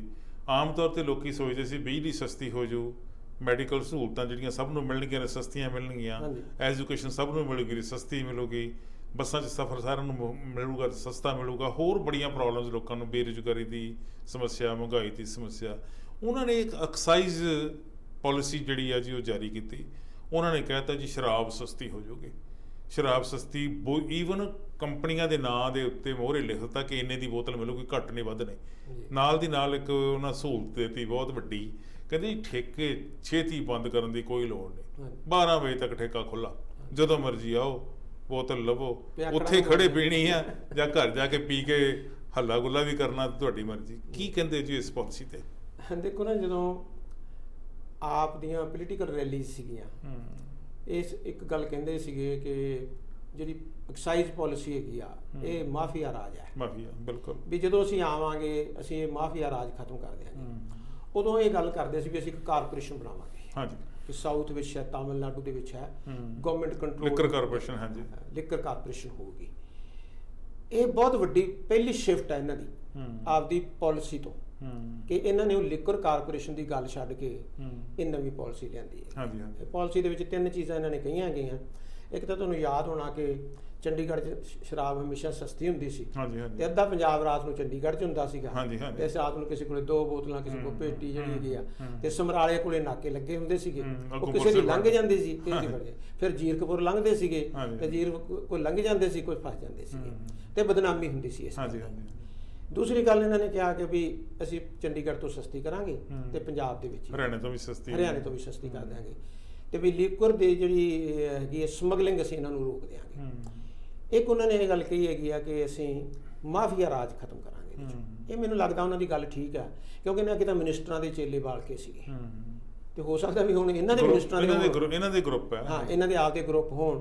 ਕਿਉਂਕਿ ਬਹੁਤ ਦੇਰ ਪਹਿਲਾਂ ਮੈਨੂੰ ਯਾਦ ਆ ਕੈਪਟਨ ਅਮਰਿੰਦਰ ਸਿੰਘ ਜੀ ਜਦੋਂ ਆਏ ਸੀ ਤਾਂ ਇੱਕ ਮਿਸਟਰ ਚੱਡਾ ਗਰੁੱਪ ਸੀਗਾ, ਉੱਥੋਂ ਉਹਨਾਂ ਦੀਆਂ ਜਿਪਸੀਆਂ ਆਈਆਂ ਸੀ, ਤੇ ਉਹਨਾਂ ਨੇ ਆ ਕੇ ਸਾਰਾ ਇੱਕਦਮ ਹੀ ਬੇਸਿਕਲੀ ਉੱਪਰ ਜਿਹੜੇ ਠੇਕੇਦਾਰ ਨੇ ਉਹ ਆਪਸ 'ਚ ਤਾਂ ਮਿਲੇ ਹੁੰਦੇ ਨੇ, ਤੇ ਗਵਰਨਮੈਂਟਾਂ ਨੂੰ ਫੰਡਿੰਗ ਵੀ ਕਰਦੇ ਨੇ, ਇਹਦੇ ਤੇ ਕੋਈ ਦੋ ਰਾਵਾਂ ਨਹੀਂ ਹੈ। ਤਾਂ ਹੁਣ ਇਹਨਾਂ ਨੇ ਠੇਕੇਦਾਰ ਤਾਂ ਘਟਾ ਦਿੱਤੇ, ਗਰੁੱਪ ਘਟਾ ਦਿੱਤੇ ਹੈਗੇ ਆ, ਤੇ ਤੀਜਾ ਵੱਡੇ ਗਰੁੱਪਾਂ ਨੂੰ 30 ਕਰੋੜ ਵਾਲਾ ਗਰੁੱਪ ਬਣਾਇਆ ਉਹਨਾਂ ਨੇ, ਤੇ ਉਹ ਕਹਿੰਦੇ ਵੀ ਜ਼ਿਆਦਾ ਸਿਕਿਉਰ ਹੋਊਗਾ, ਉਹ ਗਲਤੀ ਘੱਟ ਕਰੂਗਾ, ਹਰ ਕਿਤਾਬ ਦਾ ਲੌਜਿਕ ਹੁੰਦਾ ਹੈ। ਪਰ ਇਹ ਵੱਡੀ ਸ਼ਿਫਟ ਹੈਗੀ ਹੈ ਜਿਹੜੀ ਇਹ ਕਾਰਪੋਰੇਸ਼ਨ ਦੀ ਗੱਲ ਕਰਦੇ ਸੀ ਉਹਦੇ ਤੋਂ। ਜਾਂ ਤਾਂ ਇਹਦੇ 'ਚ ਇਹ ਹੋ ਸਕਦਾ ਕਿ ਇਹਨਾਂ ਕੋਲ ਟਾਈਮ ਘੱਟ ਸੀਗਾ, ਕਿਉਂਕਿ ਕਾਰਪੋਰੇਸ਼ਨ ਬਣਾਉਣੀ ਆ, ਫਿਰ ਠੇਕੇ ਲਾਉਣੇ ਆ, ਫਿਰ ਤੁਸੀਂ ਪਾਲਿਸੀਜ਼ ਜਿਹੜੀਆਂ ਬਣਾਉਣੀਆਂ ਹੁੰਦੀਆਂ ਬੜੀ ਡਿਟੇਲ 'ਚ। ਤਾਂ ਮੈਨੂੰ ਲੱਗਦਾ ਕਿ ਲੋਕੀ ਇਹ ਐਕਸਪੈਕਟ ਕਰਨਗੇ ਕਿ ਅਗਲੇ ਸਾਲ ਜਿਹੜੀ ਐਕਸਾਈਜ਼ ਪਾਲਿਸੀ ਇਹ ਨਹੀਂ ਹੋਣੀ ਚਾਹੀਦੀ, ਅਦਰਵਾਈਜ਼ ਤਾਂ ਫਿਰ ਇਹ ਲੋਕਾਂ ਨਾਲ ਸਮਝ ਲਓ ਧੋਖੇਧੜੀ ਕਰਨ, ਬਿਟਰੇ ਕਰਨ ਵਾਲੀ ਵੀ ਜੋ ਗੱਲ ਕਹੀ ਹੈ ਤੁਸੀਂ ਨਹੀਂ, ਪਿੱਛੇ ਹੋ ਗਿਆ। ਬਾਕੀ ਉਹਨਾਂ ਨੇ ਕਿਹਾ ਉਂਝ ਸ਼ਰਾਬ ਜਿਹੜੀ ਸਸਤੀ ਹੋਣ ਨਾਲ ਲੋਕਾਂ ਨੇ ਚੰਗਾ ਕਿਹਾ ਜੀ, ਠੀਕ। ਹਾਂ, ਇਹਦਾ ਨਾ ਲੋਕਾਂ ਵੇਖੋ ਜਿਸ ਨੇ ਡਰਿੰਕ ਕਰਨੀ ਹੈ ਨਾ, ਉਹਨੂੰ ਜੇ ਥੋੜੀ ਜਿਹੀ ਸਸਤੀ ਮਿਲ ਜੇ ਤਾਂ ਖੁਸ਼ ਹੋ। ਕੁਝ ਪਿੰਡਾਂ ਵਾਲਿਆਂ ਨੇ ਭਗਵੰਤ ਮਾਨ ਨੂੰ ਇਨਵਾਈਟ ਕੀਤਾ ਵੀ ਤੁਹਾਨੂੰ ਅਸੀਂ ਸਨਮਾਨਿਤ ਕਰਨਾ, ਤੁਸੀਂ ਸ਼ਰਾਬ ਸਸਤੀ ਕਰਤੀ ਹੈਗੀ। ਬਿਲਕੁਲ, ਤੁਸੀਂ ਨਾ ਇਹ ਵੇਖੋ ਜਿਹੜਾ ਡਰਿੰਕ ਨਹੀਂ ਕਰਦਾ ਉਹਦਾ ਮਨ ਹੋਰ ਹੈ, ਤੇ ਜਿਹੜਾ ਰੋਜ਼ ਡਰਿੰਕ ਕਰਦਾ ਉਹਦਾ ਮਨ ਹੋਰ ਹੈਗਾ। ਜੇ ਉਹਨੂੰ ਥੋੜੀ ਬਹੁਤੀ ਸਸਤੀ ਮਿਲਦੀ, ਉਹ ਚੰਗੀ ਪਾਰਟੀ ਵੀ ਕਰ ਲੈਂਦਾ ਹੈਗਾ। ਤੁਸੀਂ ਇੱਕ ਹੋਰ ਗੱਲ ਦੇਖੋਗੇ ਕਿ ਮੈਂ ਨਾ ਲੁਧਿਆਣੇ ਲੰਬੇ ਟਾਈਮ ਤੇ ਰਿਹਾ, ਲੁਧਿਆਣੇ ਵਿੱਚ ਕਦੇ ਇਸ ਕਿਸਮ ਦੀ ਨਿਊਜ਼ ਨਹੀਂ ਸੀ ਆਉਂਦੀ ਕਿ ਰਾਤ ਨੂੰ ਬਹੁਤ ਸ਼ਰਾਬ ਪੀਤੀ ਹੋਟਲਾਂ ਦੇ ਵਿੱਚ ਤੇ ਲੋਕੀ ਲੜ ਪਏ। ਇਹ ਨਿਊਜ਼ ਸਵੇਰੇ ਆਉਂਦੀ ਹੁੰਦੀ ਸੀ ਵੀ ਕੋਈ ਤਾਂ ਸਕੂਟਰ 'ਚ ਕਾਰ ਵੱਜੀ ਜੀ, ਇਸ ਕਿਸਮ ਦਾ ਕ੍ਰਾਈਮ ਸੀ, ਕੋਈ ਚੇਨੀ ਖੋ ਕੇ ਭੱਜ ਗਿਆ ਜੀ। ਤਾਂ ਜਿਹੜੀ ਨਾ ਸੋਸਾਇਟੀ ਅੱਗੇ ਨਾਲੋਂ ਸਿਵਲਾਈਜ਼ਡ ਹੋਈ ਆ ਪੀਣ ਵਾਲੀ। ਉਹ ਨਹੀਂ ਹੈ ਵੀ ਬਹੁਤ ਬੋਤਲ ਲੈ ਕੇ ਤੇ ਇੱਕਦਮ ਲਿਟਣ ਵਾਲੀ ਗੱਲ ਜਿਹੜੀ ਹੈਗੀ ਆ, ਮੈਂ ਦੇਖੀ ਆ ਉਹ ਕਾਫੀ ਘਟੀ ਹੈ। ਨਹੀਂ ਜੀ, ਗਰੀਬ ਬੜੇ ਜ਼ਿਆਦਾ ਪੀ ਕੇ ਡਿੱਗਦੇ ਵੀ ਆ ਬਿਨਾਂ ਸ਼ੱਕ। ਹਾਂਜੀ, ਉਹ ਲੇਬਰ ਕਲਾਸ ਹੈਗੀ ਆ, ਉਹ ਲੇਬਰ ਕਲਾਸ ਹਾਂਜੀ, ਇਦਾਂ ਦੀ ਗੱਲ ਵੀ ਹੁੰਦੀ ਹੈ। ਪਰ ਜਿਹੜੇ ਲੇਬਰ ਕਲਾਸ ਤੋਂ ਉੱਪਰ ਲੋਕ ਹੈਗੇ ਆ, ਉਹਦੀ ਕੰਜ਼ੰਪਸ਼ਨ ਵੱਧ ਗਈ ਉੱਥੇ। ਦੂਸਰੀ ਗੱਲ ਇਹ ਨਾ ਵੀ ਜਿਹੜਾ ਰੈਵਨਿਊ ਹੈਗਾ, ਕਿਉਂਕਿ GST ਲਾਗੂ ਹੋ ਗਿਆ, ਰੈਵਨਿਊ ਤਾਂ ਇਕੱਲਾ ਐਕਸਾਈਜ਼ ਚੋਂ ਹੀ ਲੈ ਸਕਦੇ। ਐਕਸਾਈਜ਼ ਤੇ ਉਹ 50% ਆਉਂਦਾ ਜਾਂ 60% ਆਉਂਦਾ, ਇਹ ਤਾਂ ਪਹਿਲੇ ਕੁਆਟਰ ਦੀ ਜਦੋਂ ਰੈਵਨਿਊ ਆਊਗਾ ਫਿਰ ਪਤਾ ਲੱਗੂਗਾ। ਚਲੋ ਜੀ, ਸਸਤੀ ਕਰਤੀ ਸ਼ਰਾਬ, ਅਸੀਂ ਇੱਥੇ ਕੋਈ ਗੰਦੂ ਵਿਰੋਧ ਨਹੀਂ ਕਰਦੇ, ਪਰ ਜਿਹੜੀਆਂ ਸਸਤੀਆਂ ਹੋਰ ਚੀਜ਼ਾਂ ਵੀ ਹੋਣੀਆਂ ਚਾਹੀਦੀਆਂ। ਮੈਨੂੰ ਯਾਦ ਆ ਕਾਂਗਰਸ ਦੇ ਪ੍ਰੈਜ਼ੀਡੈਂਟ ਰਾਜਾ ਵੜਿੰਗ ਨੇ, ਉਹਨਾਂ ਨੇ ਕਿਹਾ ਕਿ ਇਹਨਾਂ ਨੂੰ ਦੁੱਧ ਸਸਤਾ ਕਰ ਦੇਣਾ ਚਾਹੀਦਾ। ਹਾਂਜੀ, ਕਰਨਾ, ਉਹ ਵੀ ਕਰਨਾ ਚਾਹੀਦਾ, ਅਸੀਂ ਹੱਕ 'ਚ ਇਸ ਗੱਲ ਦਾ। ਕਿਉਂਕਿ ਜਿੰਨੀ ਚੀਜ਼ ਗਰੋਸਰੀ ਹੈਗੀ ਉਹ ਸਸਤੀ ਹੋਵੇ ਤੇ ਲੋਕਾਂ ਨੂੰ ਇਹਦਾ ਫਾਇਦਾ ਜ਼ਰੂਰ ਹੁੰਦਾ। ਪੈਟਰੋਲ ਸਸਤਾ ਕਰ ਸਕਦੇ ਆ, 2 ਰੁਪਏ ਉਹਦੇ ਤੇ ਟੈਕਸ ਘਟਾ ਸਕਦੇ ਹੈਗੇ ਆ, ਡੀਜ਼ਲ ਸਸਤਾ ਕਰ ਸਕਦੇ ਆ, ਆਪਦੇ ਖਰਚੇ ਘਟਾ ਸਕਦੇ ਹੈਗੇ। ਇੱਕ ਪੋਲੀਟੀਸ਼ੀਅਨਾਂ ਦੇ ਅੱਗੇ ਦੋਸ਼ ਲੱਗਦਾ ਹੁੰਦਾ ਸੀ ਜੀ, ਰੇਤਾ ਖਾ ਗਏ, ਹਾਂਜੀ, ਸੀਮੈਂਟ ਖਾ ਗਏ, ਬਜਰੀ ਖਾ ਗਏ, ਲੋਹਾ ਖਾ ਗਏ। ਹੁਣ ਨਵਾਂ ਇੱਕ ਚੱਲ ਪਿਆ ਵੀ ਜੰਗਲ ਖਾ ਗਏ। ਹਾਂਜੀ, ਜੰਗਲ ਮੰਤਰੀ ਜਾਂ ਜੰਗਲਾਤ ਮੰਤਰੀ ਕਹਿ ਸਕਦੇ ਹਾਂ ਧਰਮਸੋਤ ਸਾਹਿਬ। ਉਹ ਪਹਿਲਾਂ ਕੈਪਟਨ ਅਮਰਿੰਦਰ ਸਿੰਘ ਦੇ ਵੇਲੇ ਜਿਹੜੀਆਂ ਮੌਜ ਬਹਾਰਾਂ ਕਰਦੇ ਰਹੇ, ਉਹਨਾਂ ਤੇ ਇਲਜ਼ਾਮ ਵੀ ਲੱਗਦਾ ਰਿਹਾ ਕਿ ਉਹ ਸਟੂਡੈਂਟਸ ਦਾ ਬਹੁਤ ਸਾਰਾ ਜਿਹੜਾ ਸੀਗਾ ਫੰਡ, ਵਜ਼ੀਫਾ ਜਿਹੜਾ ਫੰਡ ਸੀ, ਉਹ ਖਾ ਗਏ ਜਾਂ ਉਹ ਖੁਰਦ-ਬੁਰਦ ਕਰ ਗਏ। ਠੀਕ ਹੈ ਜੀ, ਉਹ ਆਪ ਖਾ ਗਏ ਕਿ ਆਪਦਿਆਂ ਨੂੰ ਨਾਲਦਿਆਂ ਨੂੰ ਖਵਾ ਗਏ। ਅਜੇ ਉਹ ਚਰਚਾ ਦੇ ਵਿੱਚ ਹੀ ਹੈਗਾ ਸੀਗਾ ਤੇ ਉਦੋਂ ਕਲੀਨ ਚਿੱਟ ਮਿਲ ਗਈ। ਪਰ ਜੰਗਲਾਤ ਵਾਲੀ ਗੱਲ ਜਿਹੜੀ ਨਵੀਂ ਸਾਹਮਣੇ ਆ ਗਈ ਜੀ, ਵੀ ਦਰਖਤ ਹਜ਼ਾਰਾਂ ਦੀ ਗਿਣਤੀ 'ਚ, ਲੱਖਾਂ ਦੀ ਗਿਣਤੀ 'ਚ ਦਰਖਤ ਕਟਵਾ ਦਿੱਤੇ ਤੇ ਹਰ ਦਰਖਤ ਦੇ ਪਿੱਛੇ ਇੱਕ ਫਿਕਸਡ ਅਮਾਊਂਟ ਸੀ ਜਿਹੜੀ ਉਹਨਾਂ ਨੂੰ ਮੰਤਰੀ ਸਾਹਿਬ ਦੀ ਜੇਬ 'ਚ ਜਾਂਦੀ ਸੀ। ਉਹ ਜੇ ਗੱਲ ਚੱਲਦੀ ਸੀਗੀ ਤੇ ਜਿਹੜੇ ਪਹਿਲੇ ਜਿਹੜੇ ਸੀਗੇ ਜੰਗਲਾਤ ਮੰਤਰੀ ਬਾਅਦ 'ਚ ਬਣੇ, ਤ੍ਰਿਪਤ ਰਜਿੰਦਰ ਸਿੰਘ ਬਾਜਵਾ, ਉਹਨਾਂ ਦਾ ਨਾਮ ਵੀ ਆਉਣ ਲੱਗ ਪਿਆ ਪੰਚਾਇਤ ਮੰਤਰੀ। ਹਾਂਜੀ, ਉਹਨੇ ਉਹ ਜੰਗਲ ਵਾਲਾ ਮਹਿਕਮਾ ਵੀ ਉਹਨਾਂ ਕੋਲ ਹੀ ਹੈ। ਉਹਨਾਂ ਤੇ ਵੀ ਚਰਚਾ ਚੱਲ ਰਹੀ ਵੀ ਇਹ ਸਾਰਾ ਕੁਛ ਕੀ ਹੋ ਰਿਹਾ ਜੀ। ਉਹਨਾਂ ਨੂੰ ਤਾਂ ਗ੍ਰਿਫਤਾਰ ਕਰ ਲਿਆ, ਧਰਮਸੋਤ ਸਾਹਿਬ ਨੂੰ, ਉਹਨਾਂ ਤੇ ਤਾਂ ਪੁਲਿਸ ਨੇ ਰਿਮਾਂਡ ਵੀ ਲੈ ਲਿਆ। ਪਤਾ ਨਹੀਂ ਉਹਨਾਂ 'ਚੋਂ ਕੀ ਕੱਢਣਾ ਚਾਹੁੰਦੇ ਕੀ ਨਹੀਂ। ਅਫਸਰ ਵੀ ਕੋਈ ਫੜੇ ਗਏ। ਉਹ ਕੀ ਰਿਜ਼ਲਟ ਨਿਕਲੂਗਾ, ਤ੍ਰਿਪਤ ਰਜਿੰਦਰ ਸਿੰਘ ਬਾਜਵਾ ਦੇ ਉੱਤੇ ਵੀ ਇੱਦਾਂ ਦੇ ਇਲਜ਼ਾਮ ਲੱਗਣੇ ਸ਼ੁਰੂ ਹੋ ਗਏ। ਇਹ ਜਿਹੜੇ ਇੱਦਾਂ ਦੇ ਇਲਜ਼ਾਮ ਬਾਜੀ ਪੋਲੀਟੀਸ਼ੀਅਨਾਂ 'ਤੇ ਲੱਗਦੀ ਆ ਤੇ ਉਹ ਫਿਰ ਦੁੱਧ ਦੇ ਧੋਤੇ ਰਹਿ ਜਾਂਦੇ ਆ। ਕੀ ਲੱਗਦਾ ਕਿ ਇਹ ਸਿਰਫ ਸਿਆਸੀ ਕੜਾਂ ਵਾਲੀ ਗੱਲ ਆ ਜਾਂ ਸੱਚੀ ਮੁੱਚੀ ਇਹਦੇ ਵਿੱਚ ਕੋਈ ਸੁਧਾਰ ਹੋਣ ਦੇ ਚਾਂਸ ਲੱਗਦੇ ਆ ਜੇ ਧਰਮਸੋਤ ਦੇ ਖਿਲਾਫ ਕਾਰਵਾਈ ਹੋਵੇ ਤਾਂ? MP ਸਿੰਘ ਜੀ, ਮਾਨ ਸਾਹਿਬ ਦੀ ਜਦੋਂ ਦੀ ਸਰਕਾਰ ਬਣੀ ਆ, ਇਹਨਾਂ ਨੇ ਕਿਹਾ ਸੀਗਾ ਕਿ ਅਸੀਂ ਕਰਪਸ਼ਨ ਤੇ ਜਿਹੜਾ ਹੈਗਾ ਕਾਬੂ ਪਾਵਾਂਗੇ, ਪਹਿਰਾ ਦੇਵਾਂਗੇ। ਬਿਲਕੁਲ, ਉਹਦੇ ਵਿੱਚੋਂ ਹੀ ਪਹਿਲਾਂ ਇਹਨਾਂ ਨੇ ਆਪਦੇ ਹੈਲਥ ਮਿਨਿਸਟਰ ਜਿਹੜੇ ਸੀ ਮਿਸਟਰ ਸਿੰਗਲਾ, ਉਹਨਾਂ ਤੇ ਕਾਬੂ ਪਾਇਆ। ਤੇ ਹੁਣ ਦੂਜੀ ਫਾਈਲ ਖੁੱਲ੍ਹੀ ਹੈਗੀ ਆ ਧਰਮਸੋਤ ਜੀ ਦੀ, ਸਾਧੂ ਸਿੰਘ ਧਰਮਸੋਤ ਜੀ। ਫਾਈਲ ਬੜੀ ਮੈਟੀਕੂਲਸਲੀ ਖੁੱਲ੍ਹੀ ਹੈਗੀ ਆ ਕਿ ਠੇਕੇਦਾਰ ਦੀ ਡਾਇਰੀ ਹੈ, ਉਹਦੇ ਵਿੱਚ ਲਿਖਿਆ ਹੋਇਆ ਕਿ ਮਿਨਿਸਟਰ ਨੂੰ ਕਿੰਨੇ ਪੈਸੇ ਆ, ਜੰਗਲਾਤ ਮਹਿਕਮੇ ਦੇ ਜਿਹੜੇ ਕਰਮਚਾਰੀ ਆ ਉਹਨਾਂ ਨੂੰ ਕਿੰਨੇ ਪੈਸੇ ਆ। ਇਹ ਡਾਇਰੀ ਐਵੇਂ ਤਾਂ ਬਣੀ ਨਹੀਂ ਹੈਗੀ। ਇਹ ਡਾਇਰੀ ਜੇ ਕਿਸੇ ਨੇ ਦਿੱਤੇ ਆ ਤਾਂ ਬਣੀ ਹੈਗੀ। ਇੱਕ ਬੜੀ ਇੰਟਰਸਟਿੰਗ ਗੱਲ ਸੀ ਕਿ ਜਦੋਂ ਨਵਾਂ ਬੂਟਾ ਲਾਉਣਾ ਉਹਦੇ ਆਲੇ ਦੁਆਲੇ ਇੱਕ ਲੋਹੇ ਦਾ ਜੰਗਲਾ ਕਹਿੰਦੇ ਉਹ 2800 ਰੁਪਏ ਦਾ ਬਣਵਾਇਆ ਗਿਆ ਤੇ ਉਹਦੇ 'ਚ ਲਿਖਿਆ ਹੋਇਆ ਸੀ ਵੀ 800 ਰੁਪਇਆ ਜਿਹੜਾ ਹੈਗਾ ਇਹਦੇ ਵਿੱਚੋਂ ਉਹ ਮਿਨਿਸਟਰ ਸਾਹਿਬ ਕੋਲੇ ਜਾਣਾ ਹੈ। ਤਾਂ 6 ਕਰੋੜ ਦੀ ਉਹ ਸੀ। 6 ਹੋ ਸਕਦੀ ਹੈ, 3 ਹੋ ਸਕਦੀ, 2 ਹੋ ਸਕਦੀ। ਹਾਂਜੀ, ਕੁਛ ਨਾ ਕੁਛ ਹੈਗਾ ਜ਼ਰੂਰ ਹੈ। ਪਹਿਲੀ ਤਾਂ ਗੱਲ ਨਾ ਮੈਨੂੰ ਇਹ ਲੱਗਦਾ ਕਿ ਬਹੁਤ ਰੌਲਾ ਹੁੰਦਾ ਸੀ ਅੱਗੇ ਜੀ, ਤੁਸੀਂ ਛੋਟੀ ਮੱਛੀ ਨੂੰ ਫੜੀ ਜਾਂਦੇ ਹੋ ਜੀ, ਵੱਡੀ ਨੂੰ ਨਹੀਂ ਫੜਦੇ। ਮੈਨੂੰ ਲੱਗਦਾ ਕਿ ਸਰਕਾਰ ਨੂੰ ਇਸ ਗੱਲ ਤੇ ਮੈਂ ਕੰਪਲੀਮੈਂਟ ਕਰੂੰਗਾ ਕਿ ਇਹਨਾਂ ਨੇ ਵੱਡੀ ਮੱਛੀ ਨੂੰ ਹੱਥ ਪਾਇਆ। ਉਦੋਂ ਬਾਅਦ ਤਾਂ ਕੋਰਟ ਨੇ ਜਸਟਿਸ ਦੇਣਾ, ਉਹ ਇਨੋਸੈਂਟ ਆ ਤਾਂ ਇਨੋਸੈਂਟ ਰਹਿਣਗੇ, ਤੇ ਜੇ ਉਹਨਾਂ ਨੇ ਕੀਤਾ ਹੈਗਾ ਤਾਂ ਉਹਦੀ ਸਜ਼ਾ ਭੁਗਤਣਗੇ। ਹਰਿਆਣੇ ਦੇ ਵਿੱਚ ਤੁਸੀਂ ਦੇਖੋ, ਉਧਰ ਚੌਟਾਲਾ ਸਾਹਿਬ, ਲਾਲੂ ਪ੍ਰਸਾਦ ਯਾਦਵ ਬਿਹਾਰ ਦੇ ਵਿੱਚ, ਤੇ ਜੇ ਇਹਨਾਂ ਨੇ ਕੀਤੀਆਂ ਵੱਡੀਆਂ ਮੱਛੀਆਂ ਨੇ, ਸਾਰੀ ਉਮਰ ਜੇਲ੍ਹ 'ਚ ਹੀ ਆ ਬਸ, ਵੱਡੀਆਂ ਮੱਛੀਆਂ ਨੇ ਜੇ ਕੰਮ ਕੀਤਾ ਹੈਗਾ ਤਾਂ ਇਹਨਾਂ ਨੂੰ ਜਸਟਿਸ ਸਿਸਟਮ ਦੇ ਵਿੱਚ ਲਿਆਉਣਾ ਚਾਹੀਦਾ ਹੈ। ਇਹ ਗੱਲ ਹੈਗੀ, ਠੀਕ ਹੈ। ਬਾਕੀ ਉਹਦੀ ਇਨਵੈਸਟੀਗੇਸ਼ਨ ਹੋ ਰਹੀ ਹੈਗੀ ਆ। ਮੀਨਵਾਈਲ ਨਾਲ ਜਿਹੜੀ ਆ, ਕੱਲ ਮੈਂ ਦੇਖਿਆ ਕਿ ਕੁਲਦੀਪ ਸਿੰਘ ਧਾਰੀਵਾਲ ਜੀ ਨੇ ਕਾਨਫਰੰਸ ਕਰਕੇ ਔਰ ਉਹਨਾਂ ਨੇ ਗੱਲ ਕਹੀ ਕਿ ਕੋਈ ਕਲੋਨੀ ਹੈ ਅੰਮ੍ਰਿਤਸਰ ਕੋਲੇ, ਉਹ ਬੜੀ ਚਰਚਾ 'ਚ ਰਹੀ ਹੈ। ਉਹਦੇ 'ਚ ਕਰੋੜਾਂ, ਜਦੋਂ ਕਿ ਸਰਕਾਰ ਨੇ ਜੇ ਸਹੁੰ ਚੁੱਕਣ ਵਾਲੀ ਪ੍ਰੋਸੈਸ ਵਿੱਚ ਸੀਗੀ, ਉਦੋਂ ਹੀ ਉਹ ਡੀਲ ਹੋ ਗਈ, ਕਰੋੜਾਂ ਦਾ ਜਾਨੀ ਉਹਦੇ 'ਚ ਰੈਵਨਿਊ ਜਿਹੜਾ। ਦੇਖੋ, ਜੇ ਸਿਟਿੰਗ ਮਿਨਿਸਟਰ ਇਹ ਗੱਲ ਕਹਿ ਰਹੇ ਨੇ ਤਾਂ ਇਹ ਗੱਲ ਦੇ ਵਿੱਚ ਕੋਈ ਨਾ ਕੋਈ ਗੱਲ ਤਾਂ ਹੈਗੀ। ਮੈਂ ਤਾਂ ਉਹਨਾਂ ਦੀਆਂ ਗੱਲਾਂ ਸੁਣ ਰਿਹਾ ਸੀਗਾ ਕਿ ਉਹਨਾਂ ਨੇ ਕਿਹਾ ਕਿ ਇਹ ਜਿਹੜੀ ਫਾਈਲ ਹੈ ਇਹਦੇ ਤੇ 11 ਮਾਰਚ ਨੂੰ ਸਾਈਨ ਹੋਏ ਹੈ। ਮੈਂ ਨਾ ਤ੍ਰਿਪਤ ਰਜਿੰਦਰ ਸਿੰਘ ਬਾਜਵਾ ਜਿਹੜੇ ਬਹੁਤ ਸੀਨੀਅਰ ਮਿਨਿਸਟਰ ਨੇ, ਉਹਨਾਂ ਦੀ ਗੱਲ ਸੁਣ ਰਿਹਾ ਸੀਗਾ। ਕੁਆਇਟ ਡਿਫੈਂਸਿਵ ਨੇ ਇਸ ਗੱਲ ਦੇ ਉੱਪਰ। ਜਦੋਂ 10 ਤਰੀਕ ਨੂੰ ਇਲੈਕਸ਼ਨਸ ਹੋ ਜਾਂਦੀਆਂ ਨੇ, ਹਾਂਜੀ ਹਾਂਜੀ, ਤੇ 11 ਤਰੀਕ ਨੂੰ ਤੁਸੀਂ ਫਾਈਲ ਤੇ ਸਾਈਨ ਕਿਵੇਂ ਕਰ ਸਕਦੇ? ਅਥਾਰਟੀ ਨਹੀਂ ਤੁਹਾਡੀ ਰਹਿ ਜਾਂਦੀ। ਉਹ ਕਹਿੰਦੇ ਵੀ ਮੈਂ ਸੋਚਦਾ ਵੀ ਮੈਂ ਕੇਅਰ ਟੇਕਰ ਮਿਨਿਸਟਰ ਸੀਗਾ। ਦੂਜੀ ਗੱਲ ਉਹਨਾਂ ਨੇ ਕਹੀ ਵੀ ਕੋਡ ਆਫ ਕੰਡਕਟ ਉਦੋਂ ਇਹ ਲਾਗੂ ਨਹੀਂ ਸੀਗਾ। ਮੈਨੂੰ ਨਹੀਂ ਸਮਝ ਆਉਂਦੀ ਕਿ ਜਿੰਨਾ ਚਿਰ ਗਵਰਨਮੈਂਟ ਬਣੀ ਨਹੀਂ ਉਨੀ ਦੇਰ ਤੱਕ ਕੋਡ ਆਫ ਕੰਡਕਟ ਕਿਵੇਂ ਜਿਹੜਾ ਲਿਫਟ ਹੋਇਆ। ਬਿਲਕੁਲ ਬਿਲਕੁਲ। ਤਾਂ ਮੈਨੂੰ ਡਿਫੈਂਸ ਫਿਰ ਉਹਨਾਂ ਨੇ ਕਿਹਾ ਵੀ 11 ਨੂੰ ਗਏ ਹੋਈ ਮੇਥੋਂ ਗਲਤੀ ਹੋਈ ਹੈ, ਇੰਨੀ ਕੁ ਗੱਲ ਤਾਂ ਉਹਨਾਂ ਨੇ ਕਹੀ ਹੈਗੀ ਆ। ਤਾਂ ਇਹ ਗੱਲ ਦਾ ਓਪਨ ਹੋਣਾ, ਛੋਟੇ ਜਿਹੜੇ ਆਫੀਸਰਸ ਨੇ ਉਹਨਾਂ ਨੂੰ ਵੀ ਇਹ ਸਿਗਨਲ ਹੈਗਾ, ਕਿਉਂਕਿ 5 ਸਾਲ ਹੈਗੇ ਇਹਨਾਂ ਕੋਲੇ। 5 ਸਾਲ ਦੇ ਵਿੱਚ ਉਹਨਾਂ ਨੇ ਕਿਹਾ ਜੀ ਦੱਸੋ। ਇੱਕ ਹੋਰ ਨਾ ਪੋਲੀਟੀਸ਼ੀਅਨਸ ਦਾ ਜਿਹੜਾ ਹੈਗਾ ਉਹ ਇੱਕ ਸਟਾਈਲ ਹੈ ਕਿ ਜੀ ਟਾਈਮਿੰਗ ਠੀਕ ਨਹੀਂ ਹੈਗੀ। ਜਦੋਂ ਚੰਨੀ ਸਾਹਿਬ ਦੇ ਭਤੀਜੇ ਨੂੰ ਫੜਿਆ ਸੀਗਾ, ਭਤੀਜੇ ਉਹਨਾਂ ਦੇ ਭਾਂਜਾ ਸਿਸਟਰ ਲਾ ਦਾ ਬੇਟਾ ਜਿਹੜਾ, ਉਦੋਂ ਵੀ ਬੜਾ ਰੌਲਾ ਪਾਇਆ ਜੀ ਇਹ ਟਾਈਮਿੰਗ ਠੀਕ ਨਹੀਂ ਹੈਗਾ। ਹੁਣ ਵੀ ਜੀ ਸੰਗਰੂਰ ਦੀ ਇਲੈਕਸ਼ਨ ਹੈ ਜੀ, ਟਾਈਮਿੰਗ ਠੀਕ ਨਹੀਂ ਹੈਗਾ। ਵੀ ਇਲੈਕਸ਼ਨ ਤਾਂ ਹੁੰਦੇ ਰਹਿਣਗੇ, ਇਹ ਜਲਦੀ ਹੁੰਦੇ ਤੇ ਫਿਰ ਕੀ ਕੱਲ ਨੂੰ ਤੁਸੀਂ ਕਹੋਗੇ ਮਿਊਨਿਸਪੈਲਿਟੀ ਦੀਆਂ ਇਲੈਕਸ਼ਨਾਂ ਨੇ ਜੀ, ਤੇ ਫਿਰ ਜਿਹੜੀ ਤੁਸੀਂ ਇਹ ਕੀਤੀ ਹੋਈ ਹੈ ਕੁਤਾਹੀ, ਤੇ ਤੁਸੀਂ ਇਹਦਾ ਜਸਟਿਸ ਸਿਸਟਮ ਕਿਵੇਂ, ਉਹ ਕਿਹੜਾ ਟਾਈਮ ਠੀਕ ਸੀਗਾ? ਉਹ ਕਿਹੜਾ, ਜਾਂ ਤੁਸੀਂ ਟਾਈਮ ਫਿਕਸ ਕਰ ਦਿਓ ਵੀ ਆਹ 1 ਸਾਲ। ਅਸਲ ਵਿੱਚ ਪ੍ਰੋਫੈਸਰ ਬਹੁਤ ਸਾਰੀਆਂ ਜਿਹੜੇ ਸ਼ਹਿਰ ਹਨ ਜੀ ਫੈਲਦੇ ਜਦੋਂ, ਤੇ ਪਿੰਡ ਵੀ ਨਾਲ ਵਿੱਚ ਅੰਦਰ ਕਰ ਲੈਂਦੇ ਹੈਗੇ।